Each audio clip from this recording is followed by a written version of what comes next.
Welcome to वेदत learning. मैं हूं आपकी मधु मैम और आज की वीडियो में हम लोग स्टार्ट करने जा रहे हैं क्लास 10 मैथमेटिक्स का पहला चैप्टर रियल नंबर।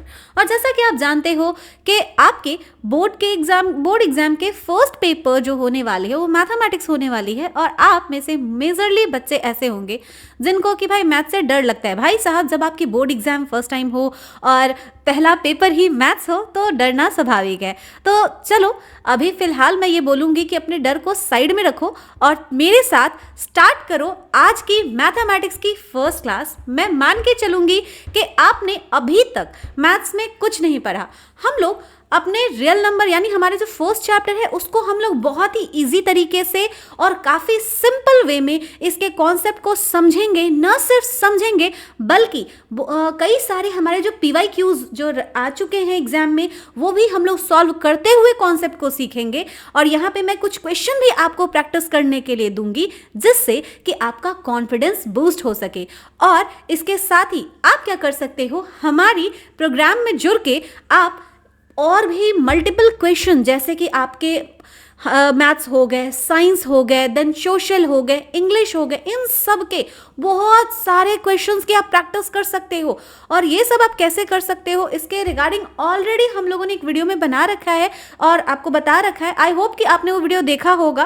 खैर, मैं बीच में भी आपको एक बार साइट खोल के मैं दिखा दूंगी कि किस तरीके से आप हमारे उस प्रोग्राम का फ़ायदा उठा सकते हो, कैसे हमारे साथ जुड़ सकते हो। तो चलो फटाफट से आज की क्लास की शुरुआत करते हैं और अपने पेन और पेपर ले लो और हेडिंग डालो पहला, जो कि है हमारा रियल नंबर। ठीक है, चलो रियल नंबर की शुरुआत करते हैं। जहां पे इसको शुरुआत करने से पहले इसके बाकी के जो कॉन्सेप्ट है बच्चे वो समझने से पहले आपको क्या करना होगा, आपको कुछ बेसिक कॉन्सेप्ट जानने पड़ेंगे जो कि आप और हम छोटे क्लास में सीखते आए हैं। जैसे कि नेचुरल नंबर।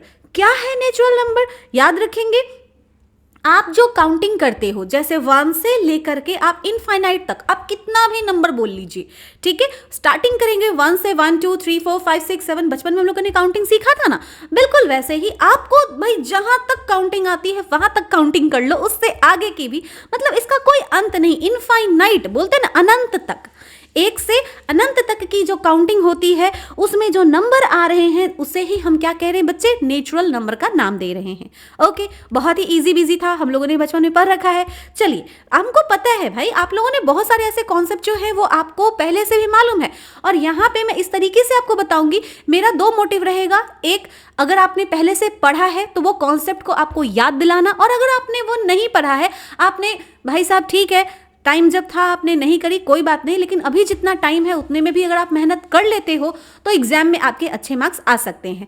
तो मेरा दूसरा काम ये रहेगा कि आपको जो कॉन्सेप्ट नहीं आते हैं वो सिंपल से सिंपल फॉर्म में आपको समझाना। ओके, चलिए, तो दूसरा हमारा कॉन्सेप्ट है वो है होल नंबर का। होल नंबर क्या होता है, ये ठीक बिल्कुल जैसे नेचुरल नंबर में हमने काउंटिंग कहाँ से शुरुआत करी थी, 1 से।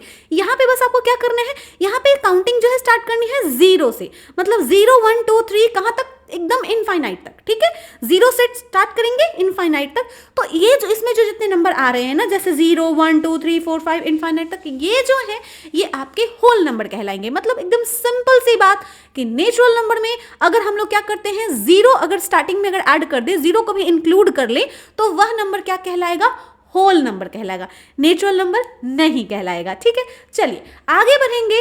आगे बात ये करेंगे कि इंटीजर्स क्या होते हैं। भाई इंटीजर्स भी हमें मालूम है, याद रखेंगे कि अब हम बात करेंगे कि 0 1 2 3 4 5 इनफाइनाइट तक, ये तो सही है चलेगा, लेकिन अब इन काउंटिंग का ना नेगेटिव वैल्यू, अरे भैया 0 के नेगेटिव वैल्यू मत ले लेना। ठीक है, 1, ठीक है, नेचुरल नंबर की आपके जो है नेचुरल नंबर की पॉजिटिव वैल्यू, नेचुरल नंबर की नेगेटिव वैल्यू और 0, इन सभी काउंटिंग नंबर को जब आप एक साथ लिखते हो दैट इज द इंटीजर।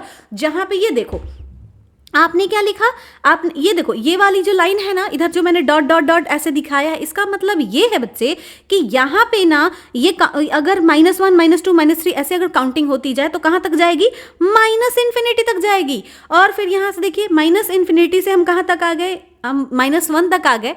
ठीक है, ओके, फिर यहाँ पे 0, देन 1 2 3 4 कहाँ तक, इनफाइनाइट तक। तो इस तरीके से जो हमारे टोटल जो काउंटिंग नंबर हुए ये सब क्या कहला रहे, इंटीजर कहला रहे। इंटीजर को लिखने का 2 तरीके, एक तो है पॉजिटिव और दूसरा नेगेटिव। जब हम नंबर के पॉजिटिव फॉर्म लिखेंगे, पॉजिटिव फॉर्म मतलब इसके आगे, इन नंबर के आगे हमने किसी तरह का चिन्ह नहीं लगाया है। अगर किसी तरह का चिन्ह नहीं लगाया है बच्चे, तो इनको हम बोलेंगे कि ये पॉजिटिव नंबर है। लेकिन यहाँ देखो, यहाँ स्पेसिफिकली हमने नंबर के पहले यहाँ नेगेटिव साइन लगाया है, यानी कि ये नंबर जो है वो नेगेटिव नंबर है। और नेगेटिव नंबर जो है उन्हीं को हम लोग क्या कह रहे हैं, नेगेटिव इंटीजर कह रहे हैं। और इन नंबर को हम क्या कह रहे हैं बच्चा, पॉजिटिव इंटीजर कह रहे हैं। समझ में आ रही है बात? चलिए आगे बढ़ेंगे और अब हम बात करेंगे किसकी, हम बात करेंगे रेशनल नंबर की। क्या है रेशनल नंबर? तो रेशनल नंबर याद करो, अपन जब छोटे थे ना तो हम लोग पढ़ते थे फ्रैक्शन। हम लोग क्या पढ़ते थे, फ्रैक्शन पढ़ते थे। वहाँ पे हम फ्रैक्शन, भाई साहब कोई भी होल नंबर होता था, जैसे हमको पता है कि भाई अगर अपन हम लोग पिज़्ज़ा खाते हैं, पिज़्ज़ा अगर मंगाते हैं तो या तो उसमें 4 स्लाइस होती है या तो 6 स्लाइस होती है। अगर कोई बंदा, अगर पिज़्ज़ा है इसका अगर 4 पार्ट है, ये वाला पार्ट अगर कोई खा गया तो हमने बोला कि भाई 1/4 पार्ट इसने खाया है, यानी 4 हिस्से में से एक हिस्सा जो है इस बंदे ने खाया है। ये फ्रैक्शन वाली बात, ठीक है।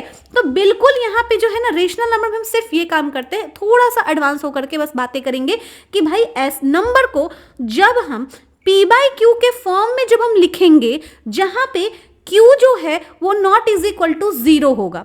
भाई ऐसा क्या बड़ी बात कह दी इसमें, समझो बताती हूँ। याद होगा आपको, जब हम लोग फ्रैक्शन पढ़ते थे उसमें जो ऊपर वाला जो नंबर होता था उसे हम न्यूमेरेटर कहते थे। क्या कहते थे बच्चा? न्यूमेरेटर। और नीचे वाली जो नंबर होती थी इसे हम कहते थे डिनोमिनेटर। क्या कहते थे?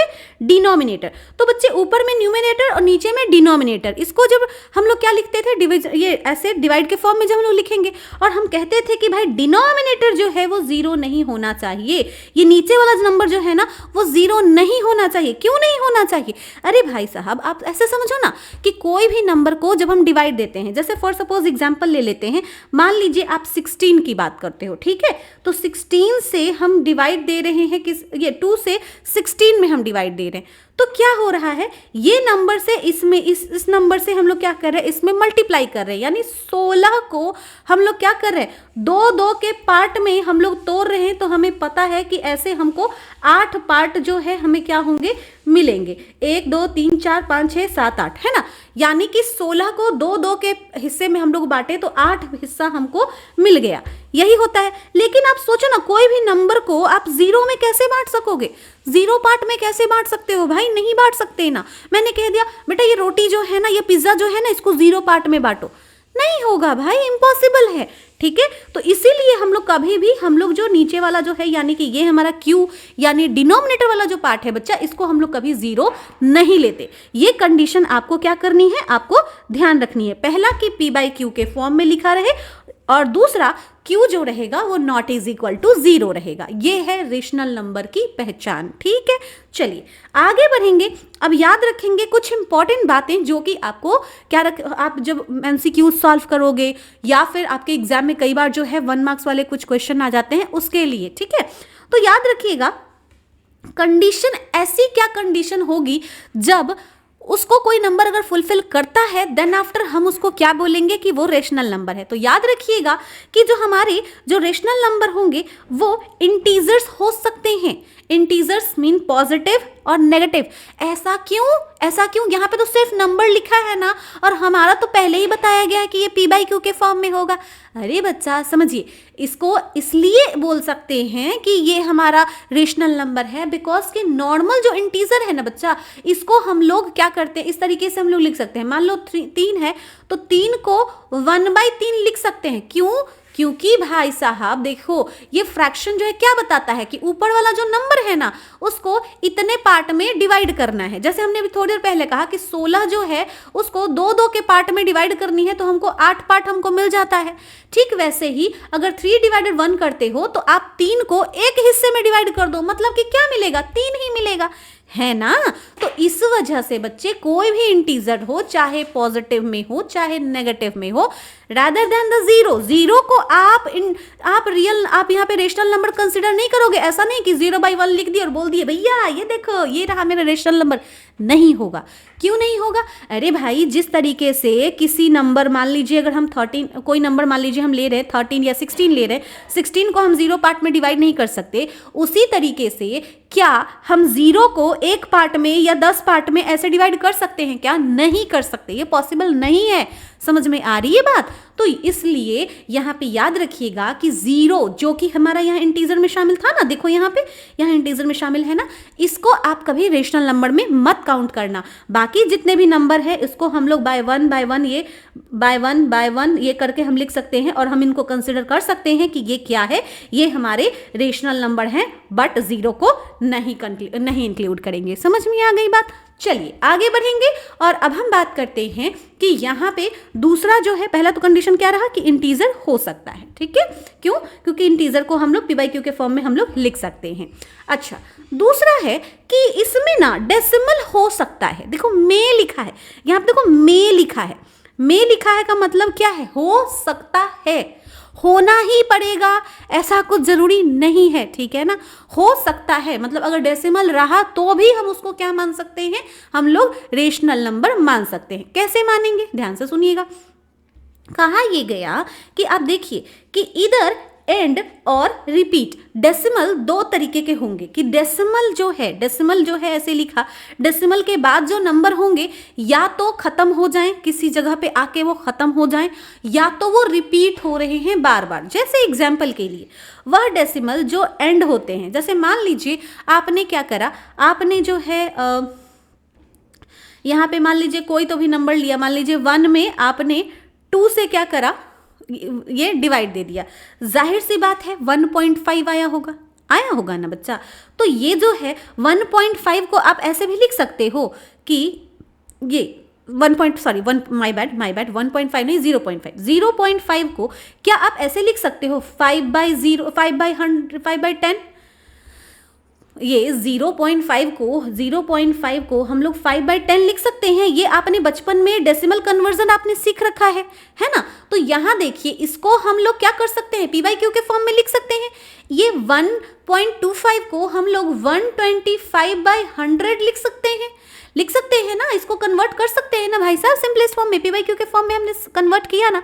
तो यानी कि वो डेसिमल वाले नंबर जो कि कहीं पे एंड हो जा रहे हैं, मतलब कि बस उनको सॉल्व करा और हमें एग्जैक्टली ये नंबर मिल गया, ठीक है, तो एंड हो गए, ये डेसिमल नंबर का एंड हो जा रहा है। ऐसे भी नंबर को हम लोग क्या करेंगे, हम लोग रेशनल नंबर कंसीडर करेंगे। और एक और यहाँ देखिए, डेसिमल दैट रिपीट। कई बार होता है बच्चे कि आप जैसे मान लीजिए कोई भी नंबर है, उसमें अगर आप मान लीजिए डिवाइड आपने दिया, वहां पे आपका रिजल्ट मान लीजिए 0.333 ... देख रहे हो, ... देने का मतलब है कि ये 3 जो है ना मल्टीपल टाइम क्या होंगे, रिपीट होंगे। यहाँ पे जो दिया है ना 1.666 मतलब कि ये क्या है, डेसिमल के बाद ही जो 6 नंबर है ना वो मल्टीपल टाइम रिपीट होते जाएंगे। तो ऐसी सिचुएशन में बच्चे आप देख रहे हो कि डेसिमल जो हैं यहाँ पे क्या हो रहे हैं, रिपीट हो रहे हैं, एंड नहीं हो रहे हैं, रिपीट हो रहे हैं।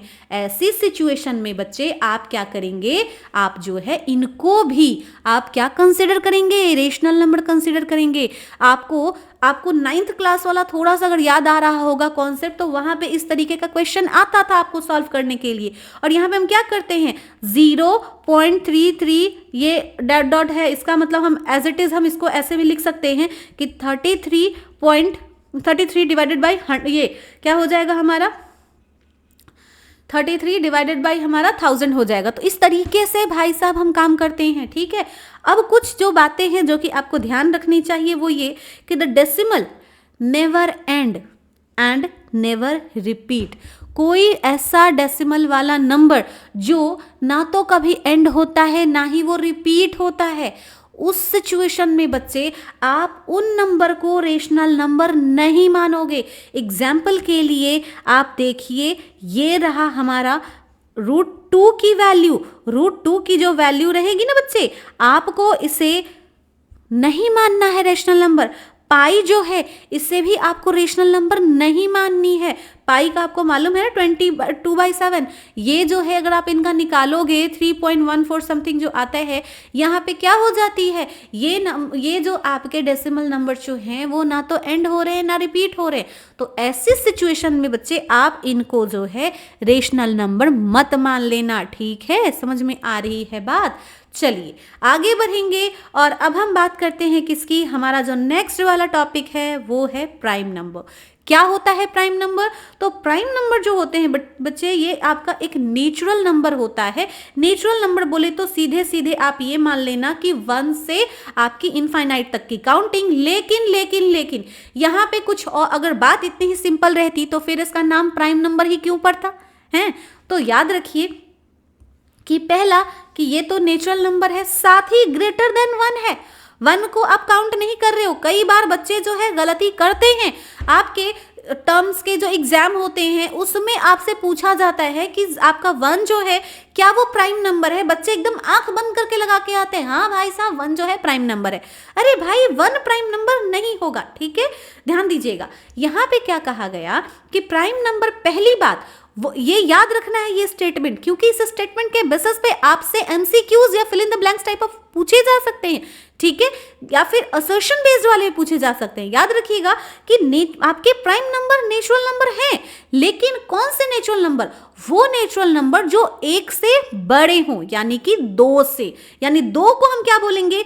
2 is the smallest and only even prime number. ये एक बहुत ही बढ़िया सा, ये मजेदार सा ये आपका लाइन रहा जिसको कि आपको ध्यान में रखने की जरूरत है कि 2 जो है, 2 ये भाई साहब न सिर्फ सबसे छोटा प्राइम नंबर है बल्कि केवल इकलौता ये आपका इवन प्राइम नंबर है। बाकी के आप जितने भी प्राइम नंबर को देखेंगे वो सब के सब ऑड रहेंगे, ठीक है। तो यहाँ पे जो है बात आपको ध्यान में रखनी है। और एक और बात क्या कहा गया कि ये जो है प्राइम नंबर नेचुरल नंबर तो रहे ही, 1 से बड़े तो रहे ही साथ इनके केवल 2 फैक्टर रहेंगे। अब यहाँ पे बच्चों के पास आता है कंफ्यूजन, भैया ये फैक्टर क्या है?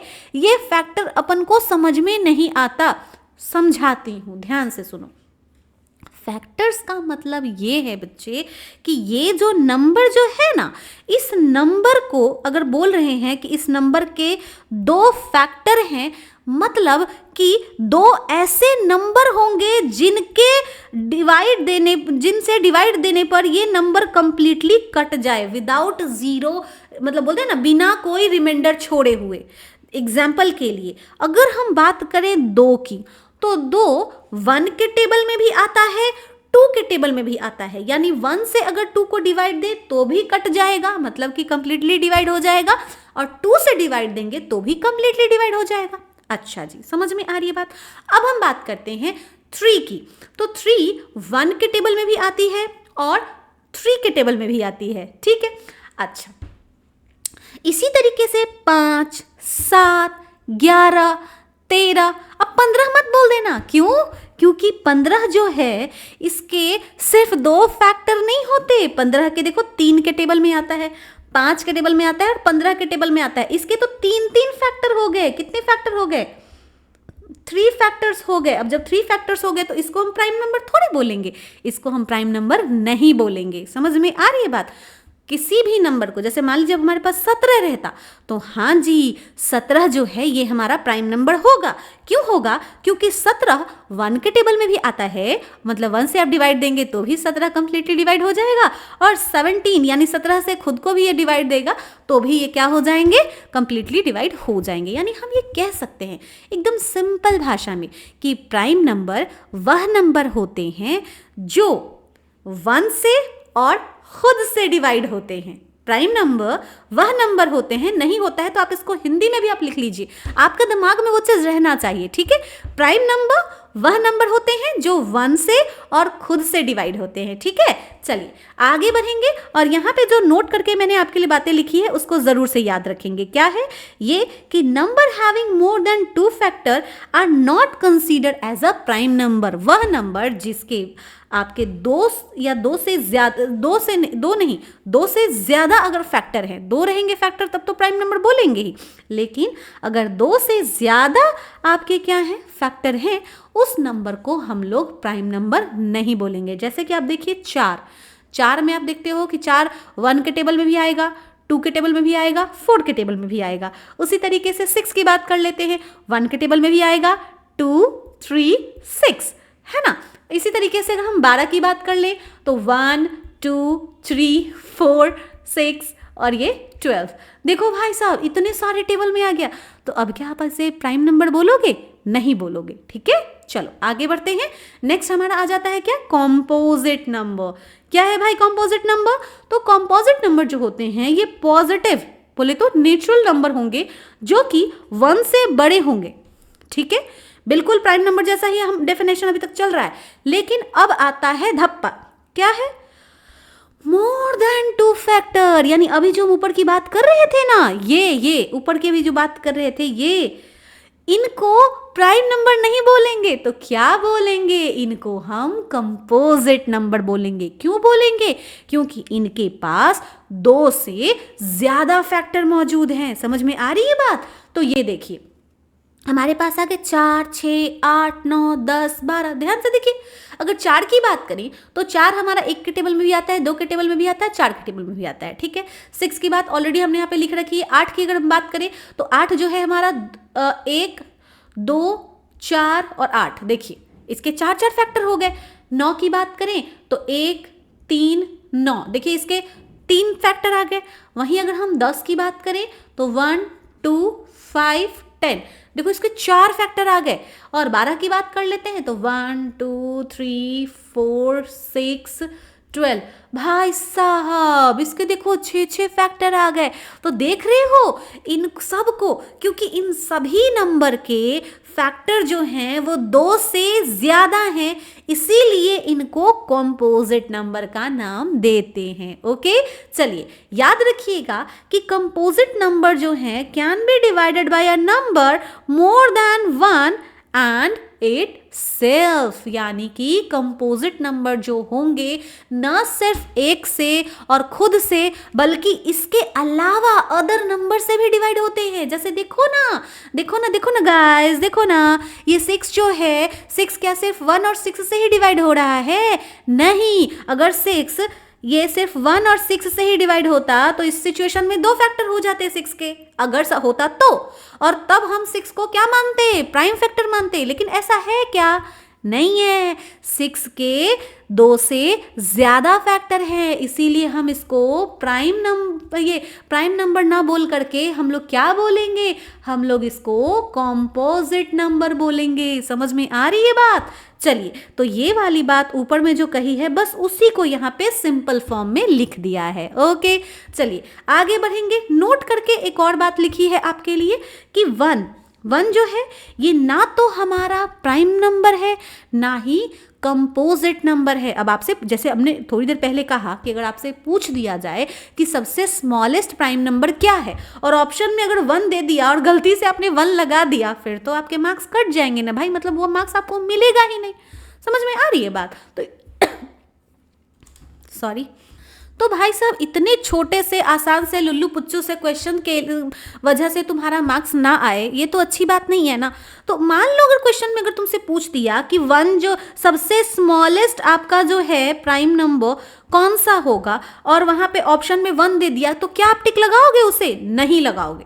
अगर आपसे ये पूछ दिया कि 1 जो है इधर ये प्राइम नंबर है या कंपोजिट नंबर है, तो आप बोलेंगे ना तो ये प्राइम नंबर है ना ही कंपोजिट नंबर है। हम इसको नहीं बोलेंगे भैया, ना ही प्राइम नंबर बोलेंगे ना ही कंपोजिट नंबर बोलेंगे, क्योंकि इन दोनों के केस में जो नंबर होती है ना ये मोर देन 1 होती है। ध्यान दीजिए यहाँ पे क्या है? मोर देन 1, जो 1 से बड़े नंबर है उसी को हम बात करने वाले हैं, उसी की बात करेंगे। 1 का तो कोई नामो निशान नहीं है, ठीक है। चलिए आगे बढ़ेंगे।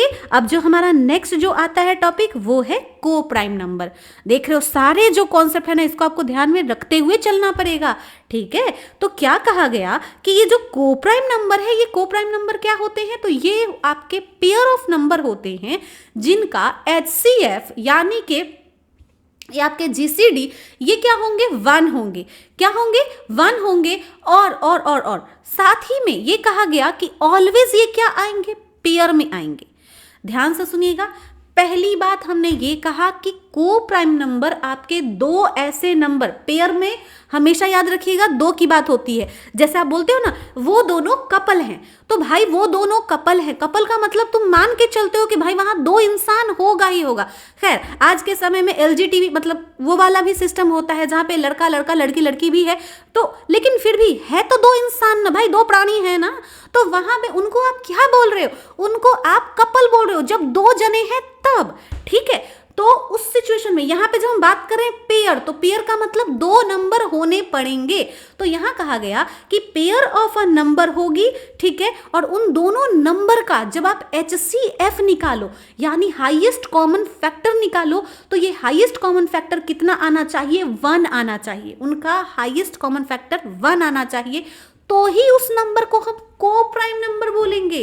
ये सिचुएशन को अपने दिमाग में बिठा लीजिए। और ये कहा गया कि अगर उस पेयर की बात करें, जैसे मैंने थोड़ी देर पहले कहा कि बच्चे कपल में दो लोग होते हैं, अब लड़का लड़की भी हो सकता है, और आज के समय के हिसाब से अगर बात करें तो लड़का लड़का या लड़की लड़की भी हो सकता है। ठीक वैसे ही यहाँ पे कहा गया कि जो कोप्राइम नंबर, जो पेयर की हम बात कर रहे हैं ना, उसमें जो नंबर होंगे वो मे और may not be prime, prime हो भी सकते हैं और प्राइम नहीं भी हो सकते हैं।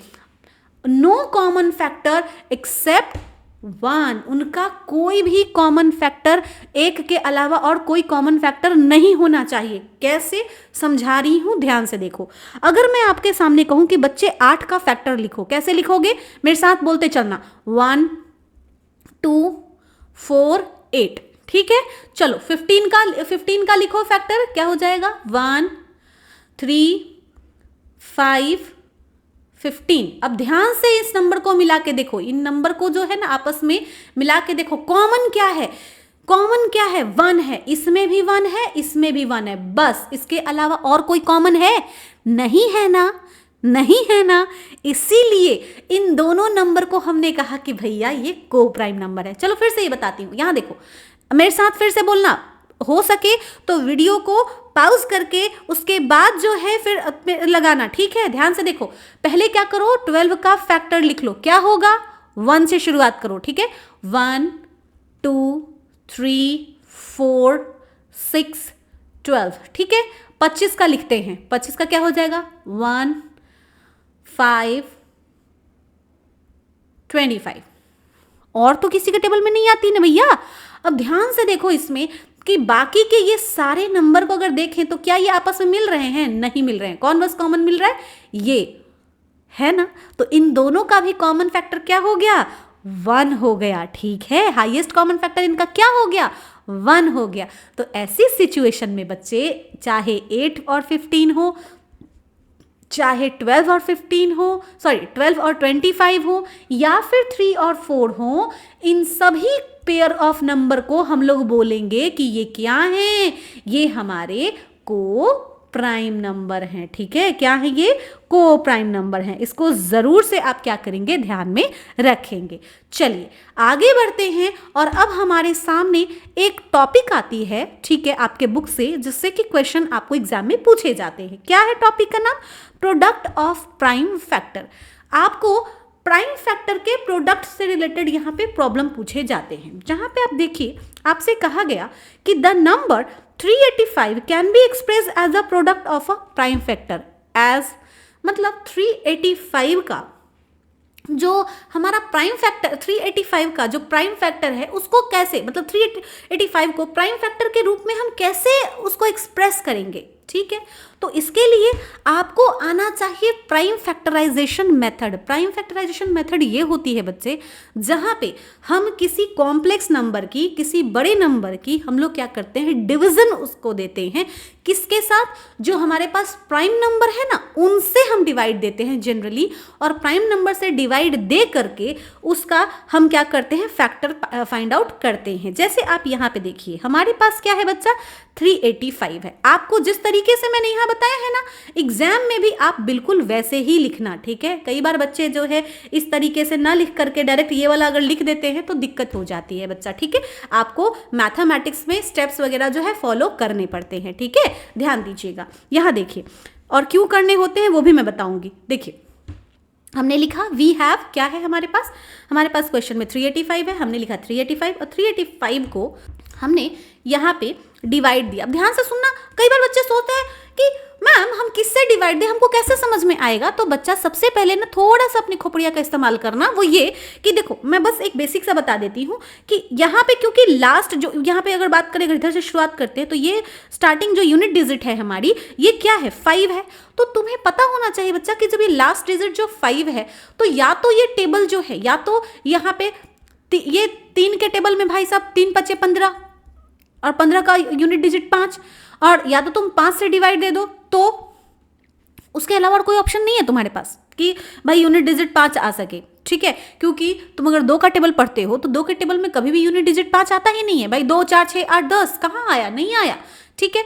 वहीं अगर 3 का टेबल पढ़ते हो तो आराम से आ जाएगा। 4 का टेबल पढ़ोगे नहीं, और 4 जो कि प्राइम नंबर नहीं है भैया, मालूम है ना, ठीक है। तो 1 3 5 ये आपके प्राइम नंबर, सॉरी 1 को छोड़ो, 2 3 5 ये आपके प्राइम नंबर है, तो उसी से डिवाइड दिया कीजिएगा। देखिए हमने 5 से डिवाइड दिया तो 5 से ये हो गया, ये यहाँ पे 38 था, तो आप ऐसे करेंगे। देखिए 5 यहाँ पे है, यहाँ पे मान के चलिए 5 के टेबल में कितने टाइम में आता है, 5 के टेबल में 35 जो है 7 टाइम में आता है। हमने लिख लिया यहाँ पे 7, और यहाँ पे हमने माना कि भाई साहब 35, ये 38 में से हमने 35, ये मुजवानी करनी होती है, ठीक है, ये मुजवानी करनी होती है। हमने क्या करा, हमने बोला 5 से डिवाइड देंगे, और 5 से डिवाइड दिया कितने टाइम में, 7 बार पे, तो 35, और 38 में से 35 गए तो 3 बचे, और 3 और 5 35 हो गए, यानी फिर से 5 7 35। इस तरीके से फिर हमारा 77 आ गया, और 7 से हम क्या करेंगे, डिवाइड देंगे तो 1 1 यानी 11 टाइम, और 11 से हमने डिवाइड दिया तो 1 टाइम, यानी कि 385 का जो प्राइम फैक्टर्स का जो इसका होगा प्राइम फैक्टराइजेशन, वो क्या हो जाएगा 5 × 7 × 11। अब ध्यान से सुनिएगा, जब आप इस नंबर को आप मल्टीप्लाई करेंगे ना तो डायरेक्टली ये वाला यानी 385 नंबर आपका रिजल्ट आ जाएगा। समझ में आ रही है बात? चलिए, तो बस बिल्कुल आपको इसी तरीके से एक्सप्रेस करना है। आपको इसी पे बेस्ड आपके लिए कुछ क्वेश्चन यहाँ पे मैंने आपको दिए हैं, इन सब को आपको इसी तरीके से, ये जो यहाँ तरीका है इसी के हिसाब से आपको सॉल्व करना है। चलो यहाँ पे बस आपको कुछ नहीं करना है, ये वाला जो तरीका है ना प्राइम नंबर के साथ आपको डिवाइड देते हुए क्या करना है, इसको सॉल्व करना है, ठीक है। चलिए आगे बढ़ेंगे और आगे बात करते हैं simplify and show result is composite number. मतलब एक तो पहले क्या करनी है आपको, जो आपके नंबर जो दिए गए हैं ये नंबर, इनको सिंप्लीफाई करनी है और दिखाना है कि इनका रिजल्ट जो है वो कॉम्पोजिट नंबर है, ठीक है। चलिए देखते हैं। सबसे पहले हम क्या करेंगे, इस तरह का क्वेश्चन होगा, हम क्या लिखेंगे, सबसे पहले हम लिखेंगे वी हैव, ये जो नंबर है वो, ठीक है, हमने ये नंबर लिख दिया, देखो लिख दिया। अब ध्यान से इस नंबर को जरा गौर से देखिएगा, क्या देखिएगा कि यहाँ लिखा है 5 × 11 × 17 प्लस 3 × 11, ठीक है। अब ध्यान से देखिए, अगर इस नंबर को हम मान लें कि इस तरीके से लिखा है, यहाँ पे इधर 11 और इधर 11, मतलब 2 बार 11 जो है वो मल्टीपल में क्या है, 2 बार 11 आ रहा है। याद रखिएगा ये सब, इस वाले को हम ये +3 अगर ऐसा है तो उसके साथ नहीं कर रहे, हम किसके साथ कर रहे हैं, ये देखिए हमारा 11 जो है वो 2 बार आ रहा है, ठीक है। हमने क्या करा, हमने कॉमन ले लिया, यहाँ देखिए कॉमन ले लिया। अब इसके बाद बच क्या रहा है, तो कॉमन लेने के बाद बच रहा है हमारा 5, ये देखिए 5 लिख दिया। यहाँ पे तो 11 कॉमन ले लिया तो 1 ही बचेगा, तो इसको अब लिखे ना लिखे कोई मतलब नहीं बनता। फिर क्या बच रहा है 17, ये 17 लिख लिया, और ये 3, और यहाँ पे 11 को क्योंकि कॉमन लिया था यहाँ पे क्या बच गए 1 बच गए, तो लिखे या ना लिखे कोई मतलब नहीं बनता। यानी कि 11 कॉमन लेने के बाद मेरे को क्या बच रहा है ब्रैकेट के अंदर 5 × 17 प्लस 3, और बाहर में क्या है 11 है, ठीक है। चलिए अब आप इन दोनों को क्या कीजिए, मल्टीप्लाई कर लीजिए, ठीक है। मल्टीप्लाई कर लिया, यहाँ पे क्या हो गया बच्चा 85 हो गया, प्लस 3 हो गए, और ये रहा हमारा 11, ठीक है।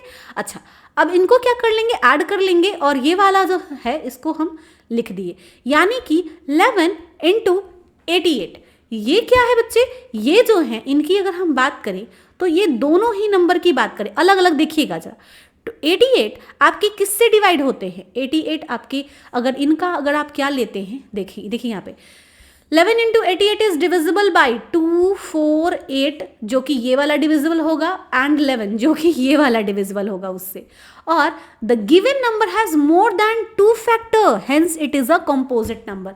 अगर आप देखें इन दोनों नंबर को तो इनके जो फैक्टर हैं वो 2 से ज्यादा हैं और हमें पता है कि जब 2 से ज्यादा फैक्टर हो उस सिचुएशन में पेयर ऑफ नंबर को हम लोग कंपोजिट नंबर, यहाँ पे हम लोग उस नंबर को हम लोग क्या बोल रहे हैं, कंपोजिट नंबर बोल रहे हैं। जैसे यहाँ देखिए कंपोजिट नंबर का केस, यहाँ पे देखिए यहाँ था ना हमारे पास जो नंबर था, इस नंबर का मोर देन 2 फैक्टर, वही वाला। अगर आप इसको चाहे तो आप मल्टीप्लाई भी कर सकते, अगर आप में चुल मची है तो मल्टीप्लाई कर लो, क्या दिक्कत है, कर लो मल्टीप्लाई।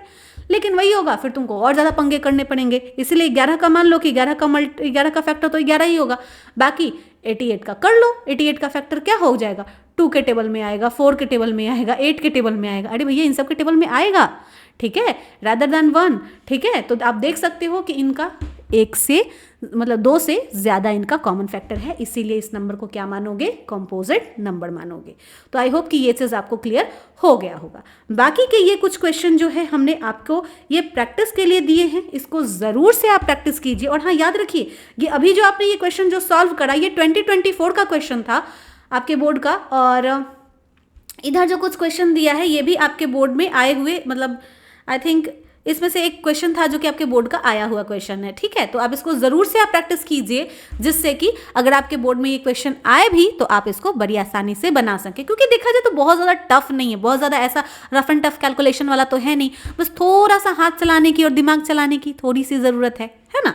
चलिए आगे बढ़ेंगे। अब हम बात करते हैं, हमारे पास आता है एक कॉन्सेप्ट जिसका नाम है HCF, बोले तो हाईएस्ट कॉमन फैक्टर।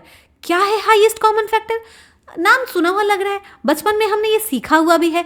चलिए कोई ना, अगर भूल भी गए हो तो मैं हूं बताने के लिए। देखो HCF क्या है बच्चे, तो ये ग्रेटेस्ट नंबर होता है जो कि डिवाइड करती है 2 और मोर नंबर को exactly without leaving any remainder. मतलब क्या है समझेंगे। देखिए अगर हमारे पास नंबर है 12 और हमारे पास नंबर है 18 और हम कहते हैं कि आखिर वो कौन सा नंबर होगा, ध्यान से सुनिएगा मेरी बातों को, आखिर वह कौन सा नंबर होगा जिस नंबर से, मान लो उस नंबर को हम बोल दिए x, तो ये x जो नंबर होगा, ये हमने कहा कि आखिर वो कौन सा नंबर होगा जिस नंबर से अगर हम 12 में भी डिवाइड दें और उसी नंबर से अगर हम 18 में भी डिवाइड दें तो वो नंबर यानी 12 और 18 जो नंबर हैं वो कंप्लीटली डिवाइड हो जाएं बिना कोई भी रिमाइंडर छोड़े हुए। अब आपके मन में होगा भाई ये कैसे पता लगेगा, बताती हूँ, ध्यान से सुनना। इसके लिए आपको एक काम करना है। क्या काम करना है, ये दोनों जो नंबर है ना इसके फैक्टर लिख दो। क्या लिख दो, फैक्टर लिख दो। अब देखो 12 का फैक्टर लिखा 1 2 3 4 6 12 लिख दिया। 18 का फैक्टर लिखा जाए 1 2 3 6 9 18, ठीक है। अच्छा अब इनमें कॉमन कॉमन कौन सा फैक्टर है, तो 1 2 3 6, बाकी का कोई नहीं, ठीक है। 1 2 3 6। अब देखो इन कॉमन फैक्टर में सबसे बड़ा कॉमन फैक्टर कौन है, क्योंकि नाम क्या है, हाईएस्ट कॉमन फैक्टर। नाम क्या है, हाईएस्ट कॉमन फैक्टर। तो इन चारों में जो आपको दिख रहा है फैक्टर, सबसे बड़ा फैक्टर कौन है, 6।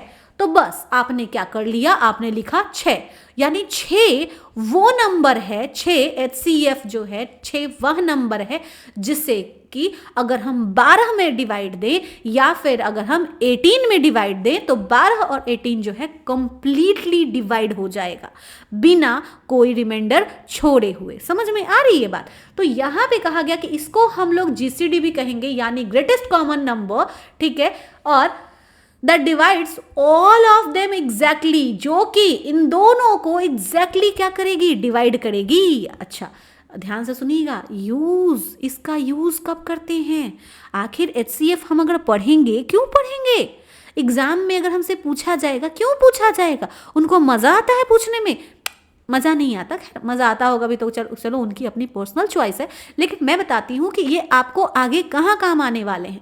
अगर आप मान लीजिए किसी फ्रैक्शन को आप सिंप्लीफाई कर रहे हो या फिर डिवाइड कर रहे हो किसी भी थिंग को इक्वल पार्ट में, ठीक है, उस सिचुएशन में आपके लिए HCF सीखना ज़रूरी हो जाती है। हम लोग जब इससे रिलेटेड जब हम लोग क्वेश्चन करेंगे ना, तब मैं आपको बताऊंगी कि देखो बच्चे, ऐसी सिचुएशन जब आती है ना अपन के लिए, तो वहां के लिए HCF सीखना ज़रूरी हो जाता है। ठीक है, चलिए आगे आते हैं। LCM यानी लोवेस्ट कॉमन फैक्टर को देख लेते हैं।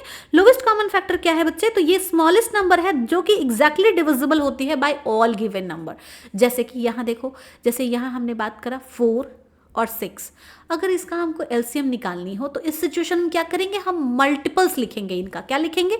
ये मल्टीपल्स लिखेंगे। मल्टीपल्स कैसे लिखेंगे? देखो, हम बचपन में हम ये वाला भी काम किया करते थे कि ये 4 है, ये 6 है, 2 से डिवाइड दिया, 2 2 4, 2 3 6, और यहाँ क्या ले लिया? यहाँ 2 से डिवाइड दिया, ये 1, और ये 3, और ये फिर 3, और ये 1 हो गया। अब देखो, इन सबको क्या करेंगे? मल्टीप्लाई कर देंगे। 2 × 2 × 3, अब ये 2 2 4 और 3 12, ये क्या हो गया? 12, और लोवेस्ट कॉमन फैक्टर यानी LCM क्या आ गया? 12। बस ऐसे निकालते थे ना। लेकिन एक तरीका ये भी है बच्चा कि आप क्या करेंगे? 4 और ये 16 जो कि 2 नंबर है, इनके आप मल्टीपल लिख लीजिए। मल्टीपल यानी कि उनका टेबल, बेसिकली उनका टेबल लिख लीजिए। ठीक है, मल्टीपल्स मतलब जैसे बोलते हैं ना, 4 का मल्टीपल्स लिखेंगे तो 4 1 जार 4, 4 2 जार 8, फिर 12, 16, ऐसे हम लोगों ने क्या करा? लिख लिया। ओके, 6 का भी वैसे ही हम लिख लेंगे, 6 12 18। अब ध्यान से देखिएगा कि लोवेस्ट कॉमन फैक्टर, देखिए कॉमन सबसे पहली बात कौन मिल रहा है? क्या इसमें 4 है? नहीं है। क्या इसमें 8 है? नहीं है। 12 है? हाँ है, बिल्कुल। ये देखिए, आगे अगर देखते हैं, ध्यान से सुनिएगा। यहाँ देखिएगा 16, 20, 24। अगर यहाँ पे बात करें, यहाँ पे 24, ये देखिए ये भी कॉमन है। देखिए 24 और 24 दोनों में कॉमन है, लेकिन ये 24 जो है वो उससे भी छोटा कॉमन है, ये 12 है, ये 12 है। तो सबसे छोटा कॉमन फैक्टर कौन हुआ? 4 और 6 का 12 हुआ। इसीलिए लोवेस्ट जो हमारा कॉमन फैक्टर हो गया, ये क्या हो गया? 4 6 का ये 12 हो गया। और इसका इस्तेमाल हम लोग कब करते हैं? जब हमें टाइम को फाइंड आउट करनी हो, जब कोई इवेंट्स दिया होता है। जैसे मान लीजिए आपसे बोला गया 3-4 दोस्त एक साथ रन कर रहे हैं, कोई इतनी दूरी पे कोई इतने स्पीड से कर रहा है, कोई इतनी स्पीड से कर रहा है, कोई इतनी स्पीड से कर रहा है, फाइंड आउट करो कि वो लोग कितने टाइम पे मिलेंगे। इस टाइप वाला जो क्वेश्चन होता है ना, वहां पे हम लोग LCM का यूज किया करते हैं। साथ ही हम लोग फ्रैक्शन को ऐड सब्ट्रैक्ट करने के लिए और रियल लाइफ के कुछ प्रॉब्लम होते हैं बच्चे, उनको सॉल्व करने के लिए भी हम लोग LCM का इस्तेमाल किया करते हैं। ओके, चलिए, उम्मीद करती हूं कि यहां तक आपको जो कॉन्सेप्ट है वो समझ में आ रही होगी।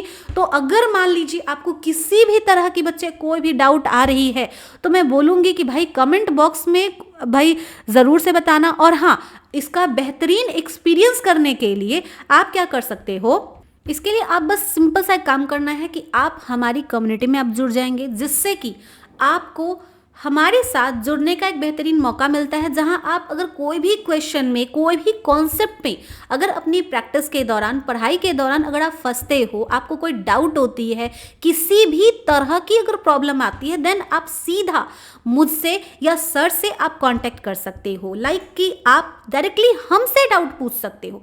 हमारे और आपके बीच कोई थर्ड पार्टी नहीं होगा। ना ही हम लोग ये कहेंगे कि अरे बेटा, हम लोगों ने ना आपके लिए ना लर्नर्स जो है, मतलब लर्नर्स का एक ग्रुप रखा है जहां पे आप अपने डाउट डाल दीजिएगा तो आपको जवाब मिलेगा। नहीं, आपको वेटिंग जैसा या फिर किसी थर्ड पर्सन पे रिलाई होने की जरूरत नहीं है। यहाँ पे जैसे ही आप हमारे इस प्रोग्राम में जुड़ते हो, वैसे ही आप सीधे हम टीचर से आप कनेक्ट होते हो और आप अपनी डाउट सीधे हमसे शेयर करते हो, और हम आपके प्रॉब्लम्स का, आपके डाउट का तुरंत आपको सॉल्यूशन देते हैं। तो इसका आपको एक काम करना है। पहली बात कि आपको हमारी वेदत लर्निंग की ऐप को डाउनलोड कर लेनी है। अगर आपने अभी तक ऐप को डाउनलोड नहीं करा है, देन फटाफट से कर लीजिए। और दूसरा काम आप ये करेंगे कि अगर आपने नहीं किया है तो फिलहाल आप हमारी वेबसाइट vedat.com पे, जो कि हमारी www.vedat.com है, उस पर आप जाएंगे। जब वहां आप जाते हैं तो इस तरीके का आपको होम पेज दिखाई देता है। ठीक है, यहां से आप कोर्स वाले सेक्शन में जब आप जाओगे बच्चे, तो आप ध्यान से देखना, यहाँ जब आप नीचे आते हो, ये CBSE वाला जो सेक्शन दिख रहा है, यहाँ पे exam oriented batch for 2026 board exam, इसको जब आप क्लिक करते हो बेटा, तो यहाँ पे आपको क्या दिखाई देता है? 199 का एक प्रोग्राम दिखाई देता है। ये एक छोटा सा आपके लिए ये एक कह लो कि हाँ फी टाइप इसलिए रखा है ताकि सीरियस बच्चे ही जो है वो जुड़ सके। आई नो आज का जो अभी का जो टाइम जो है ना, जब आपको मालूम है कि आपके एग्जाम में मुश्किल से अब 18 मतलब समझ लो 17-18 दिन बचे हुए हैं भाई, उसके बाद आपका पेपर है। हैं और पहला पेपर ही मैथ है। आप अपनी ज़िंदगी का पहला बोर्ड पेपर एग्ज़ाम देने जा रहे हो, जहाँ पे अभी तक एज पर माई एक्सपीरियंस मुझे पता है जैसे ही कोई बच्चा 9th पास करता है, 9th पास छोड़ो, जैसे ही मतलब 9th वो पास करने वाला होता है ना, सब लोग बोलने लगते हैं भाई अगली बार तेरा बोर्ड है, तेरा बोर्ड है। और जैसे ही वो बच्चा 9th पास करके 10th में जाता है ना, तब से कोई ऐसा दिन नहीं होता जब वो बोर्ड बोर्ड बोर्ड बोर्ड लोगों के मुंह से ना सुना हो। हर कोई आता जाता इंसान उसे ज्ञान देके चला जाता है, अरे तेरा तो बोर्ड है, अरे तेरा तो बोर्ड है, तो ये कर रहा है, तेरा तो बोर्ड है। तो ऐसे में बच्चे के ऊपर क्या बीतती है, बच्चे की क्या मेंटल स्थिति होती है ना, मैं समझती हूँ, क्योंकि हम लोग भी कई बच्चे थे ना, हम लोगों ने भी वो झेला है ना भाई, जो आप आज के समय में आपको लग रहा है कि यार क्या मतलब कि बोर्ड है, इसका मतलब क्या लाइफ भी इंजॉय ना करें, जीना छोड़ दें, मार डालो मेरे को, इस टाइप वाली फीलिंग आती है ना। तो भाई सिंपल सी बात है, मैं समझती हूँ कि आप में से कई ऐसे बच्चे होंगे जो कि सीरियस होंगे, जो चाहते हैं कि भाई सीरियसली मेरे को कोई कॉन्सेप्ट समझा दे, मुझे भाई इतना समझ मेरे में हो जाए कि मैं क्वेश्चन बना लूँ और एग्जाम में अपनी बेहतरीन मार्क्स लेकर आऊँ। क्योंकि मानो या ना मानो, हर एक बच्चे की एक्सपेक्टेशन तो होती है कि एग्जाम में अच्छे मार्क्स आएँ।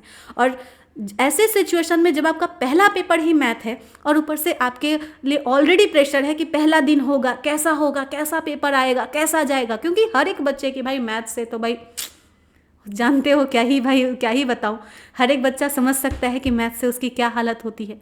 ठीक है, तो ऐसे में बेटा अगर आप सीरियस बच्चे हो तो आप ज़रूर से आप इस प्रोग्राम में शामिल होइए। आप हम टीचर से कनेक्ट होंगे और अपनी जो भी प्रॉब्लम हो, किसी भी तरह की प्रॉब्लम होगी बच्चे, किसी भी सब्जेक्ट, आपकी जो 5 सब्जेक्ट है, 5 सब्जेक्ट्स के रिगार्डिंग किसी भी तरह के आपके डाउट होगी, हम लोग हैं आपके साथ, हम लोग आपके साथ हैं यहाँ पे कदम से कदम आपके मिला के आपकी डाउट को सॉल्व करने के लिए। तो इसको बस आपको क्या करना है, जाना है और बाय नाउ पे क्लिक करनी है और हमारी इस प्रोग्राम में इनरोल हो जानी है। फॉर सपोज मान लीजिए अगर आपको कोई डाउट होती है, कोई प्रॉब्लम होती है, देन यहाँ पे आप देख सकते हो, यहाँ कॉन्टेक्ट अस का बच्चे यहाँ पे एक ऑप्शन दिया है, यहाँ से आप हमारी टीम को मैसेज कर सकते हो और आप उनसे पूछ सकते हो कि किस तरीके से आप इस बैच में इसमें इनरोल हो सकते हो। तो वो आपको हर तरह से आपको गाइड कर देंगे और आपको ईजिली इस बैच में इनरोल भी करवा देंगे। तो इसको ज़रूर से कीजिए। और आपके कई ऐसे दोस्त होंगे, कोई ऐसा कज़न हो सकता है, भाई बहन, कोई भी जो आपको 10th में हो, उनको ज़रूरत हो, तो ज़रूर से ये बैच उनको रिकमेंड कीजिए। क्योंकि यहाँ पे हम लोग बच्चे सिर्फ और सिर्फ टाइम पास के लिए नहीं, बल्कि आपको एक कंटेंट, एक बोलते हैं ना, अच्छा कंटेंट आपको देने के लिए आए हैं, अच्छी समझ आपको देने के लिए आए हैं। हमारा है कि भाई आप बच्चे जो अभी के समय में इस क्रूशियल टाइम में चाहते हो कि भाई बस ये जो टाइम है ना, बस अपन को ना बस कोई लग जाए मेरे पीछे ना, मेरे को लग जाएगा ना, तो मैं ना लग के मैं मेहनत कर लूँगा और मैं अपना मार्क्स अच्छा स्कोर कर लूँगा। तो भाई बस तुम्हारे ही लिए है, तुम सीरियस बच्चों के लिए ही है। ठीक है, तो ज़रूर से इसमें इनरोल हो और अपने बाकी के दोस्तों को शेयर करो। खैर चलो, अब हम लोग क्या करते हैं, मूव करते हैं हमारी कोर्स के ऊपर। ठीक है, चलो आ जाओ। यहाँ पे बच्चे ध्यान से सुनिएगा कि अब एक कॉन्सेप्ट आता है आपके बुक में, ठीक है, जिस पे बोर्ड में भी आपसे क्वेश्चन इससे पूछा जाता है, जिस टॉपिक का नाम है फॉर्मूला मेथड। ठीक है, बहुत इंपॉर्टेंट यहाँ पे इसलिए लिखा है बच्चा, क्योंकि एग्जाम में इस चैप्टर से अगर क्वेश्चन आनी होती है ना, ये क्वेश्चन आते बहुत चांसेस होते हैं बच्चा कि ये क्वेश्चन आ जाए, इस टाइप के क्वेश्चन आ जाए आपके। ठीक है, तो ध्यान से सुनेंगे। इसमें आपको फॉर्मूला होता है, 2 फॉर्मूला, जिसको आप मतलब एक ही फॉर्मूला है, उसको आप याद रखेंगे, जिससे कि दूसरा वाला तो ऑलरेडी क्लियर हो जाएगा। कैसे याद रखेंगे कि HCF LCM, देखिए इन लोगों का मल्टीपल जो यहाँ पे लिखा है ना, HCF मल्टीप्लाई LCM, तो इसको पढ़ने का तरीका ये है कि HCF और LCM का जो प्रोडक्ट होता है, HCF और LCM का इज इक्वल टू क्या, इसका जो प्रोडक्ट होगा वो प्रोडक्ट ऑफ द 2 नंबर्स के बराबर होगा। फिर से यहाँ पे, या फिर ऐसे कीजिए कि HCF मल्टीप्लाई LCM, लेकिन HCF LCM किसका, 2 नंबर का, 2 नंबर का। मान लीजिए कि A और B 2 नंबर हैं, तो इनके HCF और इनके LCM जाहिर सी बात है दोनों अलग अलग होंगे ना भैया, नहीं होंगे तो बता देती हूँ, ध्यान से सुनो। देखो कहाँ गया, यस, यहाँ पे HCF देखो 12 और 18 का हमने क्या लिया है, HCF 6 लिया है। ठीक है, और इसी तरीके से अगर हम 12 और 18 का LCM निकाल लेते हैं, चलो निकाल लेते हैं, 12 और 18 का LCM निकाल लिया, तो ये हो गया 6, ये हो गया 9, ये 3, ओके, तो हो गया 6 दूना 12 36, ठीक है। तो ये 36 और ये 6, देखो ये क्या हो गए, ये क्या हो गए भैया, ये दोनों ही जो है डिफरेंट डिफरेंट नंबर हुए कि नहीं, यानी कि ये जो नंबर हुए भाई 12 और 18 के HCF और 12 और 18 के LCM दोनों अलग अलग नंबर हुए। अगर उन नंबर को आपस में मल्टीप्लाई करें तो ये नंबर जो हैं वो आपके 12 और 18 के मल्टीप्लाई के जो रिजल्ट होंगे उसके ये बराबर होंगे। बस यही ये कहना चाहता है, ठीक है। अच्छा, यहां से देखिए LCM इज इक्वल टू, अगर मान लीजिए आपके पास कोई क्वेश्चन है उसमें मान लीजिए दो नंबर के प्रोडक्ट दिए गए हैं, प्रोडक्ट मतलब उनका मल्टीप्लिकेशन का रिजल्ट। यहां पे प्रोडक्ट का मतलब क्या होता है, रिजल्ट ऑफ मल्टीप्लिकेशन, ठीक है। रिजल्ट ऑफ मल्टीप्लिकेशन को ही हम क्या बोलते हैं, प्रोडक्ट बोलते हैं, ठीक है, दो नंबर का। तो देखिए यहाँ पे क्या कहा गया, मान लीजिए क्वेश्चन में आपको दो नंबर के प्रोडक्ट दे दिए गए हैं, HCF दे दिया गया है, लेकिन LCM आपको नहीं मालूम है, तो आप कैसे निकालोगे। इसी फॉर्मूले से आप क्या करेंगे, LCM को यहीं रहने देंगे और ये देखिए प्रोडक्ट ऑफ 2 नंबर लिखा है, ये देखिए यहाँ पे क्या है, यहाँ पे मल्टीप्लाई में है, LCM के साथ HCF क्या है, मल्टीप्लाई में है। इसको इज इक्वल टू के दूसरे साइड लेकर आओगे तो ये क्या हो जाएगा, डिवाइड में हो जाएगा, ठीक है। जब भी हम इज इक्वल टू के दूसरे साइड हम जब किसी नंबर्स को लेकर जाते हैं तो वो क्या होता है, उसके साइन चेंज हो जाते हैं। तो यहां देखो, यहां पे मल्टीप्लाई में था ना, यहां आ जाएगा तो डिवीजन में हो जाएगा, ठीक है। यानी LCM is equal to product of 2 number divide by HCF। समझ में आ रही है बात। तो इस तरीके से आपको काम करना है। अब देखो यहाँ पे क्वेश्चन आता है, क्या क्वेश्चन आता है, कहा यह गया कि the HCF of 2 number, 2 number, ठीक है, कौन सा नंबर है अभी अपने को नहीं पता है, ठीक है। ध्यान से सुनिए, पहले हम बता रहे हैं वो सुनिए। क्या कहा गया कि 2 नंबर का जो HCF है वो है 116, ठीक है। अच्छा, और उनका LCM जो है वो कितना है, वो आपका 1740 है। ये रहा HCF, ये रहा LCM, ठीक है। अच्छा, इफ वन नंबर इज 580, एक नंबर आपको बता दिया गया है कि 580 है, तो दूसरा नंबर बताओ। तो बस इसी को ध्यान में रखते हुए आपको क्या करनी है, देखो जैसे मैंने यहाँ पे सॉल्व किया ना, एग्जाम में भी बिल्कुल वैसे ही सॉल्व करना, ठीक है। यहाँ देखो क्या लिखा, लेट, मान लिया कि जो दूसरा नंबर है जो कि हमको निकालने हैं वो क्या है, x है, ठीक है। ओके, चलिए यहाँ पे x है मान लिया। अब हम कह रहे हैं कि हमको मालूम है, क्या मालूम है कि product of 2 number, product of 2 number मतलब हम क्या बताए थे, रिजल्ट ऑफ मल्टीप्लिकेशन, यानी 2 नंबर को जब हम मल्टीप्लाई करेंगे उसका जो रिजल्ट होगा उसी को हम प्रोडक्ट ऑफ 2 नंबर कह रहे हैं। बस यही चीज को हमने यहां लिखा कि 1 नंबर और ये अदर नंबर, ठीक है। तो 1 नंबर और अदर नंबर को जब हमने मल्टीप्लाई किया, जिसको हम एक साथ में क्या बोल रहे हैं, प्रोडक्ट ऑफ गिवन 2 नंबर, ठीक है, तो इज इक्वल टू क्या हो जाएगा, HCF इंटू LCM, ठीक है। आप यहाँ एग्जाम में ये वाला मत लिखना, ठीक है। ओके, समझ में आ रही है बात, मत लिखिएगा, लिखने का कोई जरूरत नहीं है, आप इतना लिख लोगे चल जाएगा आपका, ठीक है। चलिए, तो 1 नंबर जो आपका क्वेश्चन में दिया गया है that is the 580। Other number तो आपको फाइंड आउट करना ही है, जिसके बारे में आपने खुद ही लिखा है कि हम मान लेते हैं कि वो मेरी x है, मतलब वो x है, ठीक है। अच्छा, इज इक्वल टू, अब जो है आपने क्या लिखा, HCF कितनी है 116 जो कि क्वेश्चन में दी गई है, और LCM जो कि 1714 ये आपकी दी गई है। ध्यान से सुनिएगा, ये सारे नंबर हमने एज इट इज हमने इसको लिख लिया। अब सॉल्व करने का तरीका ध्यान दीजिएगा कि x को यहीं रहने दीजिएगा, ठीक है, ये नंबर को यहीं रहने दीजिए, और ये 580 जो कि मल्टीप्लाई में है इसको आप इज इक्वल टू के दूसरे साइड ले आइए, ये मल्टीप्लाई से डिवीजन में चला जाएगा, चेंज हो जाएगा। अच्छा, अब आप इसको बड़े आराम से इसको सॉल्व कर लीजिए। जब आप सॉल्व करेंगे तो ये आपका आ जाएगा 348, यानी कि जो दूसरा नंबर होगा, ये यहाँ जो दूसरा नंबर होगा वो क्या हो जाएगा, 348 हो जाएगा। यानी 580 और 348 जो नंबर है इनका HCF है 116 और LCM है 1740। इसी क्वेश्चन को बस एग्जामिनर ना घुमा के पूछेगा, कभी आपसे मान लीजिए ये वाला नंबर, अभी ये नंबर दे दिया, ये नंबर नहीं पता आपको, या फिर कई बार होता है कि ये दोनों नंबर ये पता है आपको, HCF नहीं पता, LCM मालूम है, लेकिन कई बार हो सकता है LCM दे दे, प्रोडक्ट ऑफ 2 नंबर दे दे और HCF ना दे, तो ये आपको निकालना पड़ेगा। तो बस ऐसा काम कर सकता है, ठीक है। तो यहाँ पे देखिए बेटा, ये आपके 2019 के ये बोर्ड के क्वेश्चन हैं, तो ज़रूर से इसको प्रैक्टिस कीजिएगा, ठीक है। और यहाँ पे मैंने एक और क्वेश्चन मैं आपके लिए लेकर आई हूँ, इसको भी ध्यान से देखेंगे, ये हमारी 2024 की क्वेश्चन है, ठीक है। ध्यान दीजिए, कहा यह गया कि गिवन है कि HCF ऑफ ये 2520 इंटू 6600 कितना है? इन दोनों नंबर का जो HCF है वो 120 है। मैं आपको बता दूं कि यहाँ पे जो है ध्यान दे देंगे कि LCM, यहाँ पे देखिए इसका LCM जो है किसका? इसी नंबर का। देखिए इसी नंबर का HCF ये है 120 और इसी नंबर का LCM कितना है? 252 इंटू K। अब यहाँ पे K लिखा है, हो सकता है आपके टाइम में B लिख दे, A लिख दे, अल्फा लिख दे, बीटा लिख दे, X लिख दे, कुछ भी लिख सकता है ना?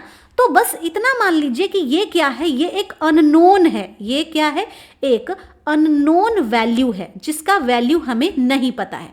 जैसे होता है ना, कितना पसंद करती थी वो तुम्हें, या तुम कितना पसंद करते थे उसके, तुमने बोल दिया इनफाइनाइट। अब इनफाइनाइट कोई नंबर तो बोल दे भाई। इनफाइनाइट मतलब कहाँ, तुम्हारी काउंटिंग कहाँ तक रुकी है? ठीक है, इनफाइनाइट ठीक है बोल दिया, मतलब कि वो काउंटिंग का कोई अंत नहीं, लेकिन फिर भी तुम एक नंबर बोल दिया तुमने x या y चाहते थे हम, y जितना चाहते थे, y जितना कितना, मतलब y का कोई वैल्यू तो होगा, x जो है उसका कोई वैल्यू तो होगा। तो बस यहाँ पे अननोन वैल्यू, सिंपल सी बात है, k क्या है? वेरिएबल है हमारा।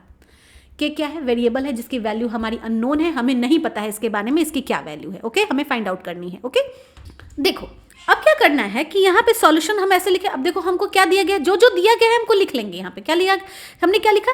HCF ऑफ 2520 और 6600 का जो है HCF कितना है? 120 है और LCM कितना है? ये 250 इंटू K। अब हमको पता है फॉर्मूला के अकॉर्डिंग कि HCF into LCM is equal to क्या होता है? Product of a two number होता है। ठीक है, तो बस उसी के हिसाब से जो HCF थी, HCF की जगह HCF लिख दिया, LCM की जगह 252 इंटू K लिख दिया, इज इक्वल टू जो दोनों नंबर थे वो नंबर लिख दिया, बस और कुछ नहीं करना। तब देखो कितना सिंपल है, कितना लुल्लू पुच्चू सा क्वेश्चन है भाई, एकदम चुन्नू मुन्नू सा क्वेश्चन। चलो यहां से देखो K को यहीं रहने दो, ये K जो है इसको यहीं रहने दो। अब ये पूरा ये जो है ना इसको उठा लो, इसको बस उठाओ और उठा करके कहाँ ले आओ? दूसरे साइड ले आओ। अब जब दूसरे साइड लाओगे तो जाहिर सी बात है मल्टीप्लिकेशन से ये क्या हो जाएगा? डिवीजन में हो जाएगा। ठीक है, तो ये देखो 2520 इंटू 6600 और डिवाइडेड बाई क्या हो गया? 120 इंटू 252। अब इसको जितना काटना है काटो, सॉल्व करना है सॉल्व करो। जब तुम सॉल्व करोगे 550 तुम्हारा आंसर आ जाएगा, यानी K की वैल्यू कितनी आ गई?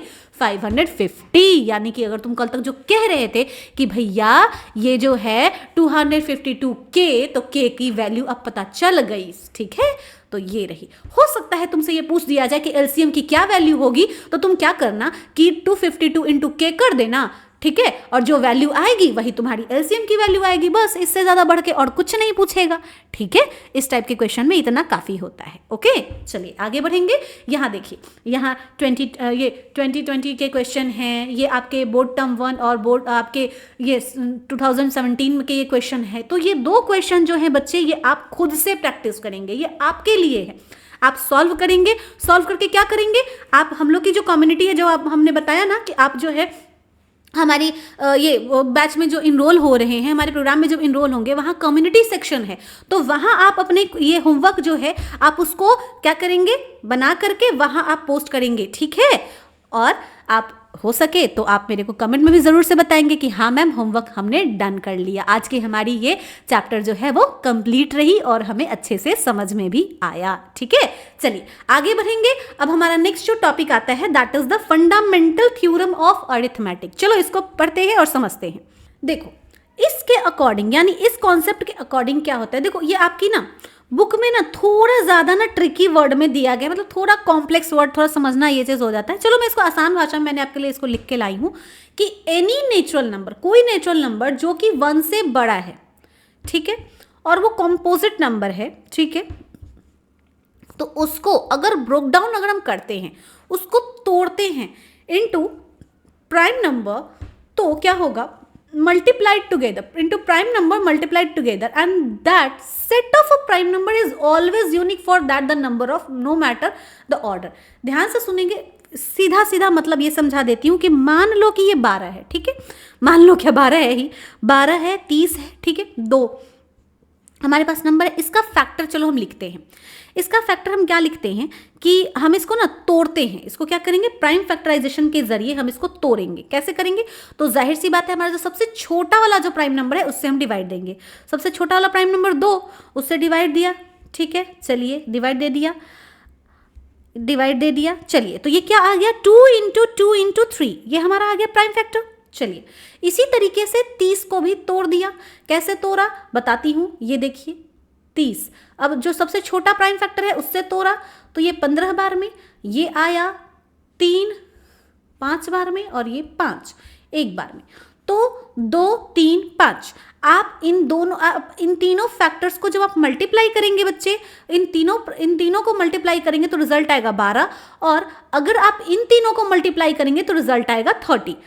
ये जो अर्थमेटिक थ्योरम जो है, ये कहता है कि अगर आप किसी भी कंपोजिट नंबर को अगर आप तोड़ते हो, ठीक है, कंपोजिट नंबर वो जिनके की फैक्टर मोर देन 1 हो, ठीक है, तो अगर आप उनको तोड़ते हो तो तोड़ने के बाद उनका जो प्राइम फैक्टर होगा, उनका जो मल्टीपल जो होगा ना, उनका मल्टीपल जो होगा, यानी मल्टीप्लाई जो आप जो लिख रहे हो, ठीक है, उनका आपस में मल्टीप्लाई करके जो आप लिख रहे हो, उनका भले ही ऑर्डर चाहे कुछ भी हो, जैसे आप यहाँ देखो 2 2 3 आपने लिखा, यहाँ 2 3 2 लिख दिया, तो इससे आपको ऑर्डर चेंज करने से कोई फर्क नहीं पड़ता, भले ही आप लाख यूनिक वे में लिख लीजिए, लेकिन रिजल्ट ना यही आएगा।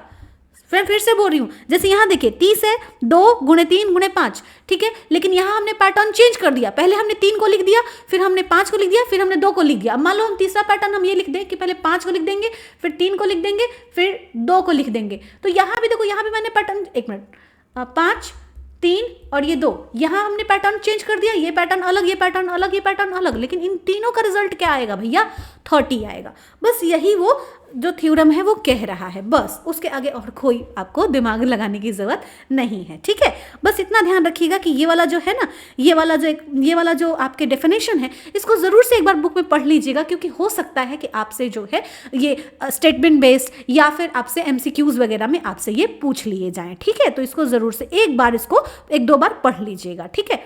चलिए आगे बढ़ेंगे, यहाँ पे हम बात करते हैं HCF एंड LCM को आपको फाइंड आउट करनी है यूजिंग प्राइम फैक्टराइजेशन मेथड, ठीक है। प्राइम फैक्टराइजेशन मेथड जो है उसके जरिए, देखिए हमारे पास 2 नंबर है, कौन सा नंबर है, एक है 612 और एक है 1314 नंबर, ठीक है। आपको इस नंबर के LCM भी निकालने हैं और HCF भी निकालने हैं।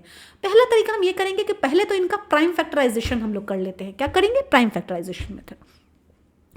ये वाला इस तरीके से ना एग्जाम में ना आपके ना पूछा जा चुका है, ठीक है, तो इसको जरूर से आप ध्यान में रखिएगा, ठीक है। यहाँ देखिए प्राइम फैक्टराइजेशन से हमने लिखा वी हैव, हमारे पास जो नंबर है 612, इसको हमने लिखा, बॉक्स में बनाना है, ठीक है, और सबसे छोटा जो प्राइम नंबर है 2, उससे हम क्या करेंगे, डिवाइड देंगे। तो देखिए इसको अलग बॉक्स में रखा और इसको जो डिवाइड करके जो नंबर आया वो इसको अलग बॉक्स में रखा, 306। अब ध्यान दीजिएगा, इन दोनों नंबर को अगर हम मल्टीप्लाई करेंगे रिजल्ट क्या आएगा, हमारा 612 आ जाएगा। चलिए अब इसको छोड़ दीजिए, ये देखिए 306 को आपको फिर से तोड़ना है, तो फिर से आप क्या कीजिए, 2 से डिवाइड दे दीजिए, तो 2 से डिवाइड दिया, 153 आया। यानी इसका मतलब ये है कि आप इन दोनों नंबर को आप मल्टीप्लाई करेंगे तो क्या आ जाएगा बच्चा, 306 आ जाएगा। अच्छा, इसको भूल जाइए। अब ये 153 को आप क्या कीजिए, फिर से तोड़िए। तो आप क्या करते हो, देखते हो 2 से तो ये डिवाइड होने से रहे, आपने 3 से डिवाइड दे दिया। 3 से जब आपने डिवाइड दिया, ये आ गया 51। यानी आपको मालूम है कि जब आप 51 और 3 को मल्टीप्लाई करोगे तो ये आपका 153 रिजल्ट आएगा। फिर से आप 3 को छोड़िए और 51 को फिर से तोड़िए, तो आपने 3 से डिवाइड दे दिया 17 टाइम। यानी आपको मालूम है कि 3 और 17 को जब हम मल्टीप्लाई करेंगे तो क्या हो जाएगा, हमारा 51 आएगा। अब ध्यान से देखिएगा, इसको छोड़िए, 17 जो है किसके टेबल में आएगा, 17 के टेबल में, यानी कि ऑलमोस्ट यहाँ तक जो है आपका कंप्लीट है, ठीक है। चलिए, तो इसके लिए जो हम फैक्टर लिखेंगे वो क्या लिखेंगे, 2 × 2 × 3 × 3 × 17, ठीक है। लास्ट वाला नंबर जरूर से इंक्लूड कीजिएगा, ठीक है। अच्छा, यहाँ पे देखिए 2 के कितने 2 हैं, तो 2 यहाँ पे 2 हैं, तो 2 के ऊपर पावर हमने 2 लगा दिया।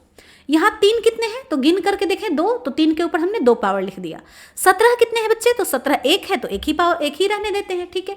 तो ये रहा हमारा 612 का प्राइम फैक्टराइजेशन।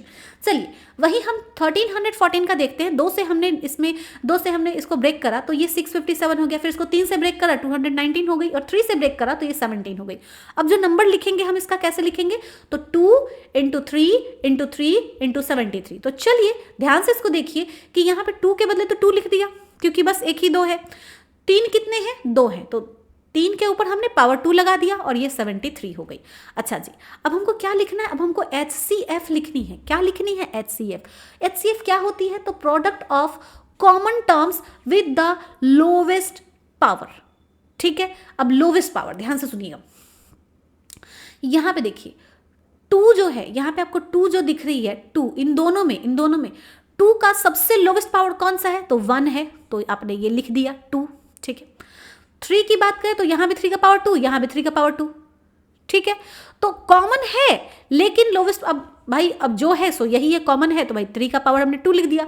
अब देखिए 73 ना तो ऊपर में है और ना ही ऊपर जो 17 है वो नीचे है। ठीक है, तो इसको अवॉइड कीजिए, बस इतना लिख करके 2 × 9 जो कि आपका हो गया 18, यानी कि आपका 612 और 1314 का जो HCF रहा बच्चा वो आपका 18 रहा। ठीक है, अच्छा जी, देखिए मैं यहाँ पे कुछ मार्क कर दे रही हूँ, इसको आप ज़रूर से याद रखिएगा। ये जो मैं मार्क कर दे रही हूँ ना, इसको ज़रूर से याद रखिएगा कि HCF के लिए आप ये शब्द और LCM के लिए ये शब्द ज़रूर से आप लिखिएगा। ठीक है, यहाँ पे देखिए HCF के लिए क्या लिखेंगे, HCF के लिए लिखेंगे product of common term with the lowest number. Product of common term जो आप यहाँ पे आप जो निकाले थे ना, यहाँ पे कॉमन क्या है, कॉमन क्या है, सबसे पहली बात कॉमन देखेंगे तो कॉमन 2 था और उसमें भी लोअर टर्म कौन सा था, तो लोअर 2 to the power 1 था, इसलिए इसको लिया। और यहाँ पे फिर से कॉमन देखिए तो 3 है, लेकिन दोनों में ही पावर क्या है, 2 है दिया हुआ। चलिए इसको भी हम लिख लेंगे, लेकिन बाकी और कोई कॉमन है नहीं है तो उसको छोड़ देंगे हम। ठीक उसी तरीके से LCM में बच्चे हम क्या देख रहे हैं, product of a prime factor with the highest power वाला। अब देखिए ध्यान से सुनिएगा, यहाँ पे देखिए 2 का, अब यहाँ इनमें जो है कॉमन तो है लेकिन हाईएस्ट पावर कौन है, 2 to the power 2। इनमें हाईएस्ट पावर क्या हो जाएगा, ये 3 to the power आपके 2 हो जाएंगे और बाकी के ये दोनों भी आ जाएंगे, यानी 17 और ये आपकी 73। अब इनको आपस में क्या करेंगे, मल्टीप्लाई करेंगे, मल्टीप्लाई करने के बाद जो नंबर आएगी वो आपका LCM हो जाएगा, यानी ये 18 आपका HCF हो गया और 44,676 क्या हो गया बच्चा, आपका LCM हो गया। इस तरीके से आप ये जो क्वेश्चन है इस तरीके का कि भाई HCF और LCM को प्राइम फैक्टराइजेशन का यूज करके आप उसको सॉल्व कीजिए, तो इस तरीके से आपको निकालना पड़ेगा। ठीक है, और कोई चारा नहीं है। यहां देखिए ये आपकी 2018 की क्वेश्चन है और ये कुछ मैंने आपको अलग से ये मेथड लगाने के लिए मैंने आपको दिए हैं, ये वाली जो मेथड है ना इसके लिए दिए हैं। ठीक है, चलिए आगे बढ़ेंगे और अब केस बेस्ड प्रॉब्लम करते हैं। यहाँ पे हम देखते हैं कि ये क्या हो गया भाई, वेट 1 मिनट,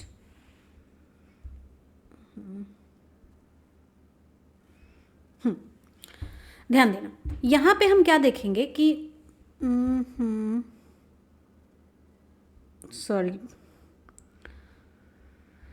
हाँ जी यहाँ पे हम केस बेस्ड प्रॉब्लम देखेंगे। जैसे कि मैंने आपको बताया था ना कि आगे चल के मैं आपको बताऊंगी कि आखिर HCF LCM इसका यूज़ हम लोग कहाँ करते हैं। तो देखो इस टाइप के क्वेश्चन के लिए आपके ना बुक में, आपके एग्जाम में इस तरह के क्वेश्चंस भाई आते ही हैं। बुक में भी आपने सॉल्व किया ही होगा, अगर नहीं किया है तो भाई एग्जाम में तो आने वाले हैं, भाई लिख के ले लो।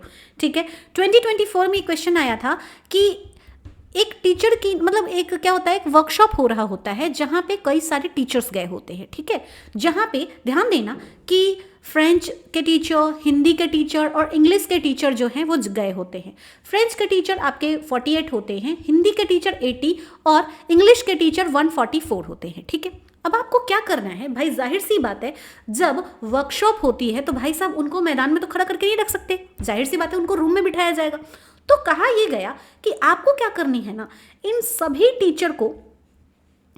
टीचर को रूम में बिठानी है इस तरीके से कि हर एक रूम में टीचर जो है वो इक्वली बैठे रहें।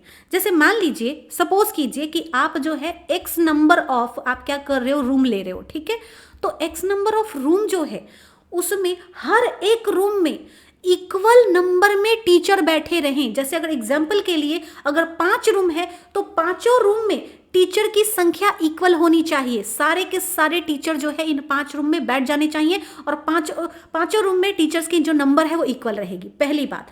और दूसरी बात ये कहा गया कि नंबर ऑफ रूम जो होनी चाहिए ना वो मिनिमम होनी चाहिए। देखो क्या कहा गया, find the minimum number of room. पहला, नंबर ऑफ रूम क्या होनी चाहिए, मिनिमम होनी चाहिए। और साथ ही जिसने रूम में आप टीचर्स को बिठा रहे हो, याद रखना हर एक रूम में टीचर की संख्या इक्वल होनी चाहिए। तो जब इस तरीके का जब क्वेश्चन आता है ना बच्चे, जब आपको मिनिमम और फिर आपको यहाँ पे पूछा जाता है इक्वली डिवाइड की बात की जाती है, उस सिचुएशन में आपको HCF का सहारा लेना पड़ता है। क्योंकि यहाँ पे अगर आप ये सोच रहे हो कि भाई मिनिमम नंबर ऑफ रूम के लिए और इक्वल नंबर ऑफ टीचर बिठाने के लिए भाई कैसे हम काम करें, तो सिंपल सी बात है, पहले तो आपको एक ऐसा नंबर ढूंढना पड़ेगा जो नंबर चाहे 48 हो, चाहे 80 हो, चाहे 144 हो, इन तीनों नंबर को इक्वली डिवाइड करे। मतलब कि इक्वली डिवाइड करे मतलब इन तीनों नंबर को डिवाइड करे बिना कोई रिमाइंडर छोड़े। मैं फिर से बोल रही हूँ, आपको क्या करना पड़ेगा, एक ऐसा नंबर चूज करना पड़ेगा, ये एक ऐसा नंबर फाइंड आउट करना पड़ेगा जो कि 48, 80 और 144 को अगर उस नंबर से अगर इन तीनों नंबर में अगर सेपरेटली अगर डिवाइड किया जाए तो ये कंप्लीटली डिवाइड हो जाए, कोई रिमाइंडर ना छूटे, ठीक है। और फिर वो जो नंबर जो होगा उससे फिर आप आगे चल के आप निकालेंगे। कैसे निकालेंगे मैं सारा तरीका बताती हूँ, ध्यान से सुनिएगा। आपने कहा the number of room will भी क्या होनी चाहिए, मिनिमम होनी चाहिए। तो अगर number of a teacher seated in each room क्या होगी, मैक्सिमम होगी। भाई ज्यादा से ज्यादा भाई बैठेंगे ना तब तो आपकी रूम की संख्या कम होगी। जितना ज्यादा टीचर बैठेंगे कमरे में उतना ही रूम की संख्या क्या होगी, कम होगी। ओके, तो इस वजह से हमको क्या फाइंड आउट करना पड़ेगा, HCF फाइंड आउट करना पड़ेगा। किसका, 48, 80 और 144 का। तो चलिए पहले इसका प्राइम फैक्टराइजेशन जो है वो लिखा जाए। 48 का अगर हम लिखे प्राइम फैक्टर तो ये हो जाएगा 2 × 2 × 2 × 3। ओके, 80 का क्या हो जाएगा 2 × 2 × 2 × 5। 144 का क्या हो जाएगा 2 × 2 × 2 × 3 × 3। ओके, अब जरा कॉमन सा देख लीजिए क्या है, ये कॉमन है तो 1 2 हो गया, ये कॉमन है दूसरा 2 हो गया, एक कॉमन है तीसरा हो गया, ये कॉमन है ये हो गया। अब देखो इन दोनों में बस ये कॉमन है ना, इसमें तो नहीं है ना, ये 80 वाले में तो 3 तो है नहीं, तो ये कॉमन होगा नहीं, तो छोड़ दीजिए। अब देखिए 2 × 2 × 2 × 2, अब मल्टीप्लाई कीजिए, कितना आ गया 16 आ गया। यानी कि 48, 80, 144 का जो हमारा HCF आया वो कितना आया, वो आ गया 16। और अब हमको क्या करनी है, ये वही नंबर होगा जिस नंबर से अगर हम 48 में डिवाइड करेंगे, 80 में डिवाइड करेंगे या 144 में डिवाइड करेंगे तो ये डिवाइड हो जाएंगे बिना कोई रिमाइंडर छोड़े हुए। और उस नंबर को जब हम आपस में मल्टीप्लाई ये जोड़ देंगे तो हमें जो मिनिमम रूम की रिक्वायरमेंट थी वो हमें मिल जाएगी। तो हमने क्या करा, देखिए 48/16, 80/16 और ये 144/16, इनको हमने आपस में इनका जो है क्या करा, ऐड किया। अब देखिए ये हो जाएगा 3, ये हो जाएगा 5 और ये हो जाएगा, इसका रिजल्ट क्या हो जाएगा 9। आप इनको ऐड कीजिए 17, यानी कि मिनिमम जो रूम की रिक्वायरमेंट होगी वो कितनी हो जाएगी, 17 हो जाएगी। तो इस तरीके से आप इस क्वेश्चन को सॉल्व कर लोगे। तो ऐसे ही आपको क्या करनी है, प्रैक्टिस करनी है। ओके, चलो आगे बढ़ेंगे। एक और क्वेश्चन आता है, ये क्वेश्चन आता है, ध्यान दीजिए, हमने भी थोड़ी देर पहले जब हमने एलसीएम का कॉन्सेप्ट पढ़ाया था उस वक्त मैंने आपको बताया था, ये वही सा क्वेश्चन है कि सुबह की बात है, ठीक है, मॉर्निंग वॉक 3 पर्सन जो है वो स्टेप आउट करते हैं एक साथ and their step measure 30 centimetre, 36 centimetre, 40 centimetre, ठीक है, कदम कदम बढ़ाई जा, चलो एक का 30, एक का 36, एक का 40। अच्छा, what is the minimum distance each should walk so that each can cover the same distance in complete steps. कहा ये गया कि आखिर वो कितना मिनिमम डिस्टेंस उनको वॉक करना चाहिए जिससे कि तीनों के तीनों जो हैं वो इक्वल डिस्टेंस को कवर करें। मैं फिर से कह रही हूँ, 3 बंदे हैं, 3 बंदे हैं। अब 3 बंदों की जाहिर सी बात है, किसी का टांग बहुत लंबा होगा तो बहुत दूर तक फैलाएगा, किसी का टांग छोटा छोटा होगा तो वो छोटे छोटे कदम बढ़ाएगा, है ना। तो यहाँ पे आपको ये जो है उनके स्टेप्स की मेजरमेंट दी गई है। अब ये कहा गया कि आखिर कितना मिनिमम डिस्टेंस ये लोग तय करें कि तीनों के तीनों जो है इक्वल डिस्टेंस तय करेंगे। अरे भाई, सब कदम अगर किसी की बड़ी है तो जाहिर सी बात है वो लंबे लंबे कदम बढ़ाएगा तो दूरी भी तो ज़्यादा तय करेगा ना। तो यहाँ पे कहा गया कि मिनिमम डिस्टेंस आपको निकालनी है कि कितना मिनिमम डिस्टेंस ये लोग, मतलब वो मिनिमम डिस्टेंस क्या होगी जिसको कवर करेंगे तो भाई पता चलेगा कि ये लोग जो है सेम डिस्टेंस कवर कर रहे हैं। ठीक है, चलिए, तो इसको फाइंड आउट करने के लिए भाई साहब हम क्या करेंगे, हमको LCM फाइंड आउट करना पड़ेगा। क्या फाइंड आउट करने पड़ेगा, LCM। रिक्वायर्ड डिस्टेंस क्या हो जाएगा, तो रिक्वायर्ड डिस्टेंस हो जाएगा एलसीएम ऑफ 30, 36 और 40। 30 का हमने फैक्टर लिख लिया 2, 3, 5, 36 का लिख लिया 2 × 2 × 3 × 3, 40 का लिख लिया 2 × 2 × 2 × 5। अब चलिए रिक्वायर्ड डिस्टेंस क्या हो जाएगा, तो रिक्वायर्ड डिस्टेंस हो जाएगा इनका एलसीएम। तो देखिए हो गया 2, आगे बढ़ेंगे 2, आगे बढ़ेंगे ये 2, ठीक है हो गया। तो 2 × 2 × 2 3 लिख लिया, 3 लिख लिया, अब ये 5। चलिए अब इन सबको आपस में मल्टीप्लाई कीजिए, 8 × 9 × 5 कितना हो गया 360, यानी मिन जो आपकी रिक्वायर्ड जो डिस्टेंस होगी जिसको कि इनको कंप्लीट करना चाहिए, जिससे कि सभी के सभी सेम डिस्टेंस को कंप्लीट करें, वो डिस्टेंस क्या है बच्चे, वो डिस्टेंस 360 सेंटीमीटर है। ठीक है, तो ये रही आपकी ये प्रॉब्लम जो कि 2019 की प्रॉब्लम थी, और ये वाली कब की थी 2024 की थी। इसको ज़रूर से प्रैक्टिस कीजिएगा। और यहाँ पे मैंने आपको कुछ क्वेश्चन भी दिए हैं 2023 के आए हुए क्वेश्चन।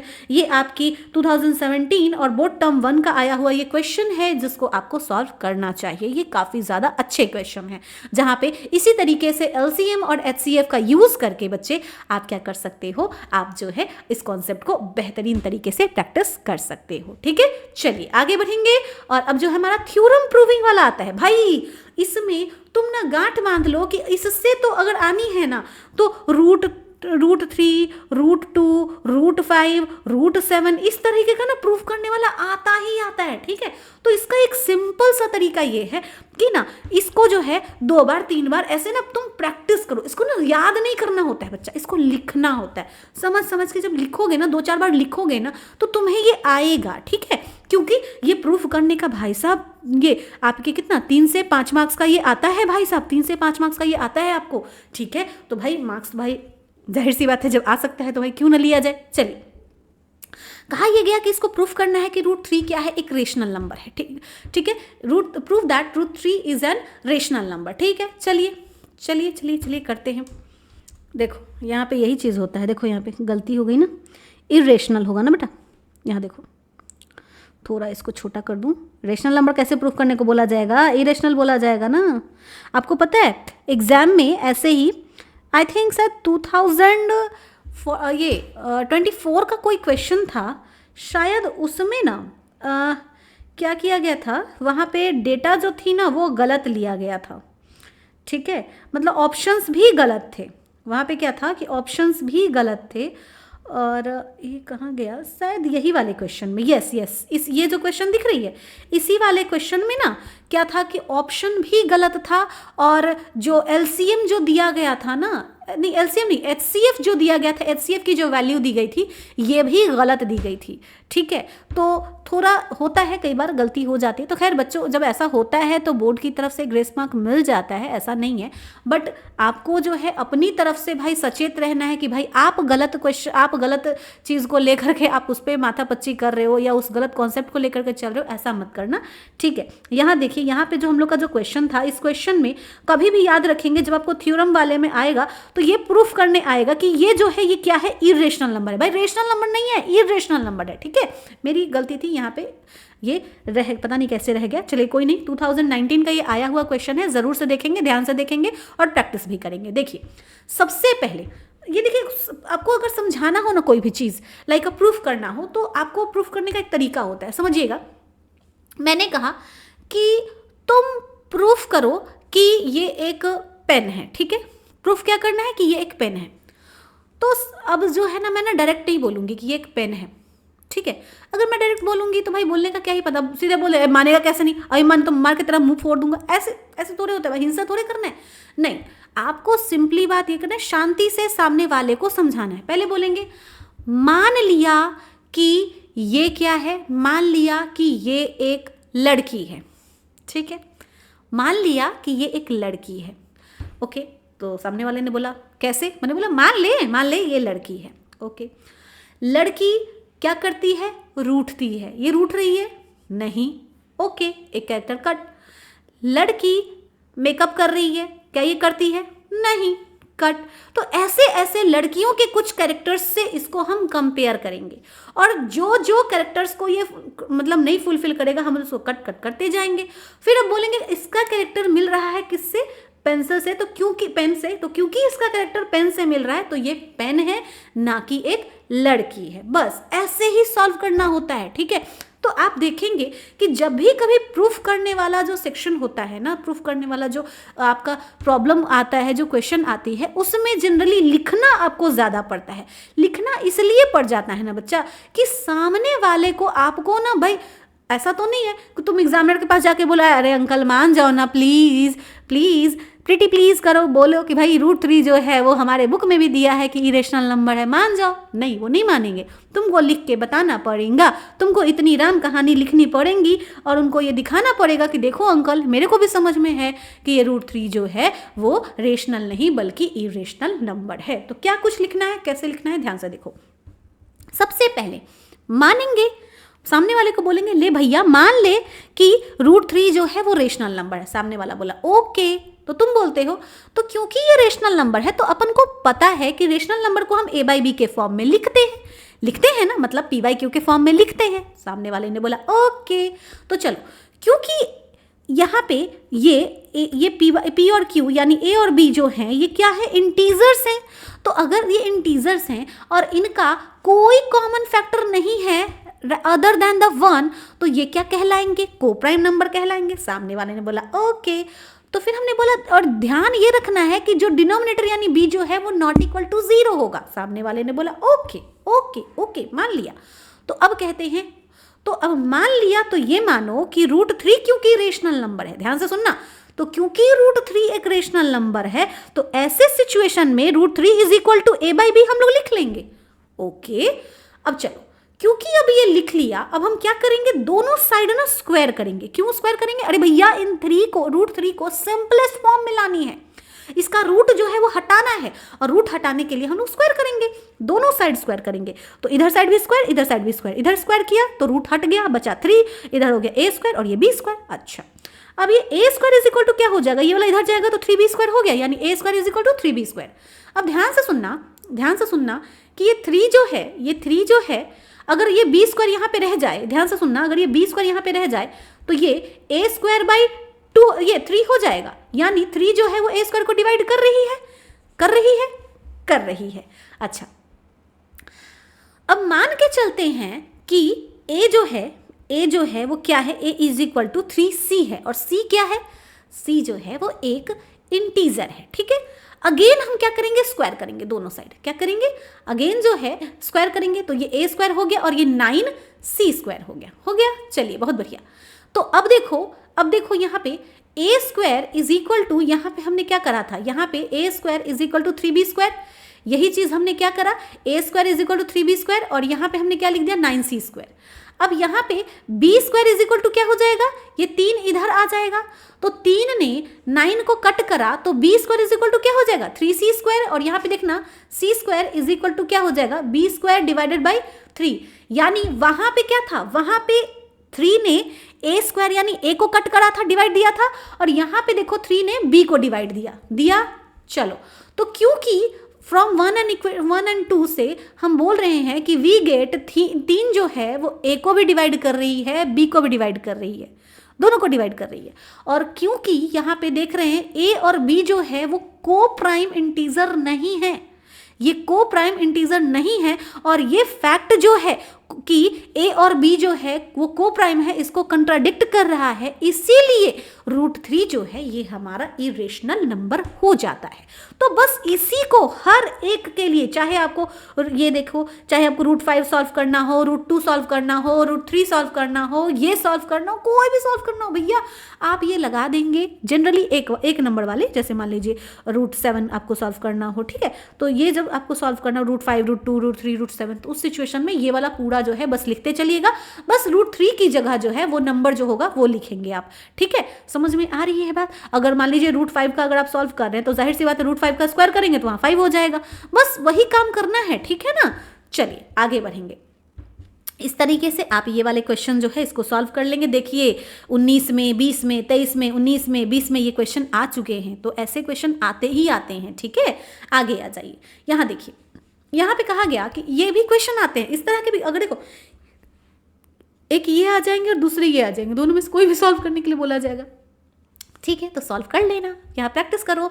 देखो, show that 3 plus root 7 divide by 5 is an irrational number. जहां पे आपको दिया गया है कि रूट 7 जो है वो एक इरेशनल नंबर है।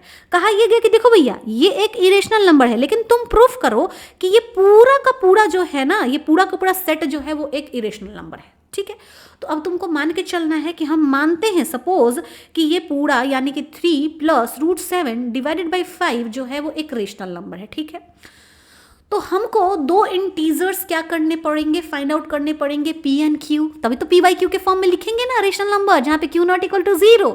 ठीक है, तो देखो यहाँ पे लिखा 3 plus root 7 divided by 5 is equal to क्या हो गया, पी बाई क्यू, जहां पे पी और क्यू क्या है, को प्राइम है। अच्छा जी, तो अब यहाँ पे ये 3 प्लस रूट 7 इसको यहीं रहने देते हैं और 5 को क्या करते हैं, इधर साइड ले जाएंगे तो ये 5p बाई क्यू हो जाएगा, हो जाएगा।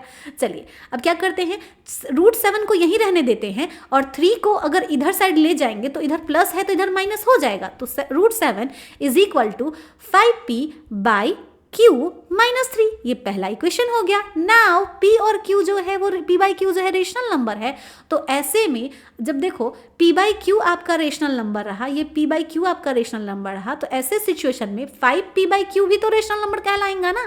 और जब 5P बाई Q जब रेशनल नंबर है तो भैया 5P बाई Q माइनस 3 जो है ये भी तो रेशनल नंबर होगा। और आपको पता है कि difference of a rational number यानी दो रेशनल नंबर, मान लीजिए ये रेशनल नंबर है और ये रेशनल नंबर है, इन दोनों को आपस में अगर क्या करेंगे, ये घटाएंगे तो इनका जो रिजल्ट आएगा वो भी रेशनल नंबर होगा। तो अब कहा गया कि यहाँ पे इनको अगर मान लीजिए हम डिवाइड करते हैं, ये भी रेशनल नंबर हैं, ये भी रेशनल नंबर, इनको डिवाइड करेंगे तो क्या आना चाहिए, रेशनल आना चाहिए।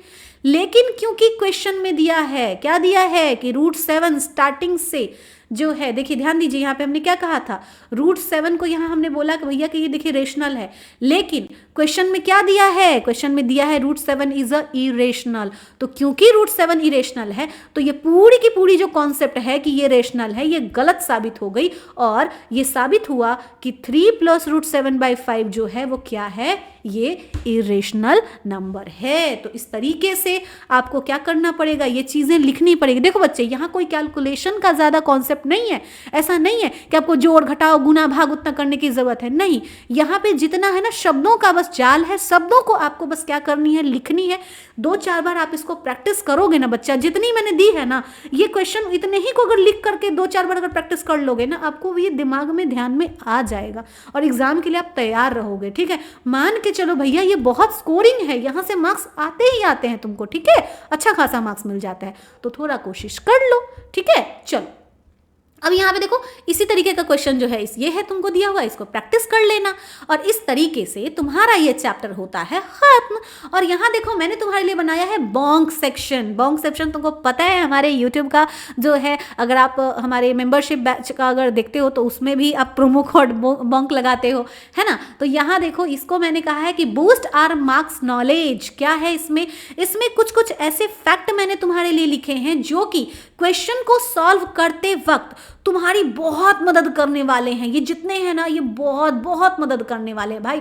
अभी देखो ये सारी बातें कहाँ से आई हैं, कहाँ से आई हैं, तो बच्चे अभी तक शुरू से लेके अंत तक हमने जितने भी कॉन्सेप्ट सीखे हैं ना वो सारी की सारी बातें, इंपॉर्टेंट बातें जो कि क्वेश्चन सॉल्व करने के दौरान तुमको ध्यान में रखनी होती है, वो मैंने यहाँ इकट्ठे तुम्हारे लिए इसको लिख दिया है, जो कि अगर जब तुम ये नोट्स को जब तुम एक्सेस करोगे तो तुम्हें बहुत हेल्प मिलेगी। देखो इतने अच्छे तरीके से तुमको जो है काफ़ी शॉर्ट पेज में, लेकिन आप बोलते ना काफ़ी शॉर्ट नोट्स रहा लेकिन काफ़ी ज़्यादा इंफॉर्मेशन वाला रहा, काफ़ी इंफॉर्मेटिव रहा, काफ़ी सारे कॉन्सेप्ट हम लोगों ने इसको सीख लिए।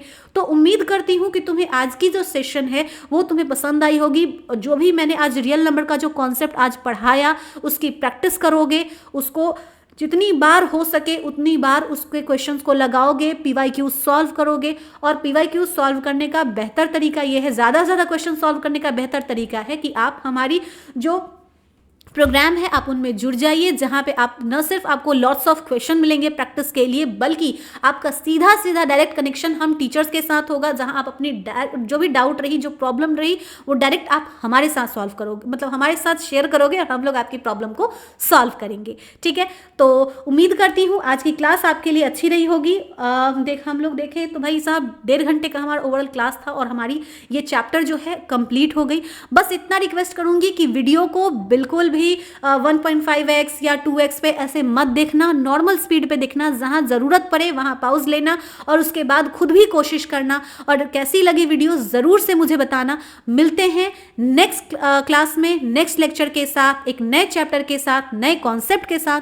और इसी के साथ मैं आपसे विदा लेती हूँ। तब तक के लिए keep learning and bye bye.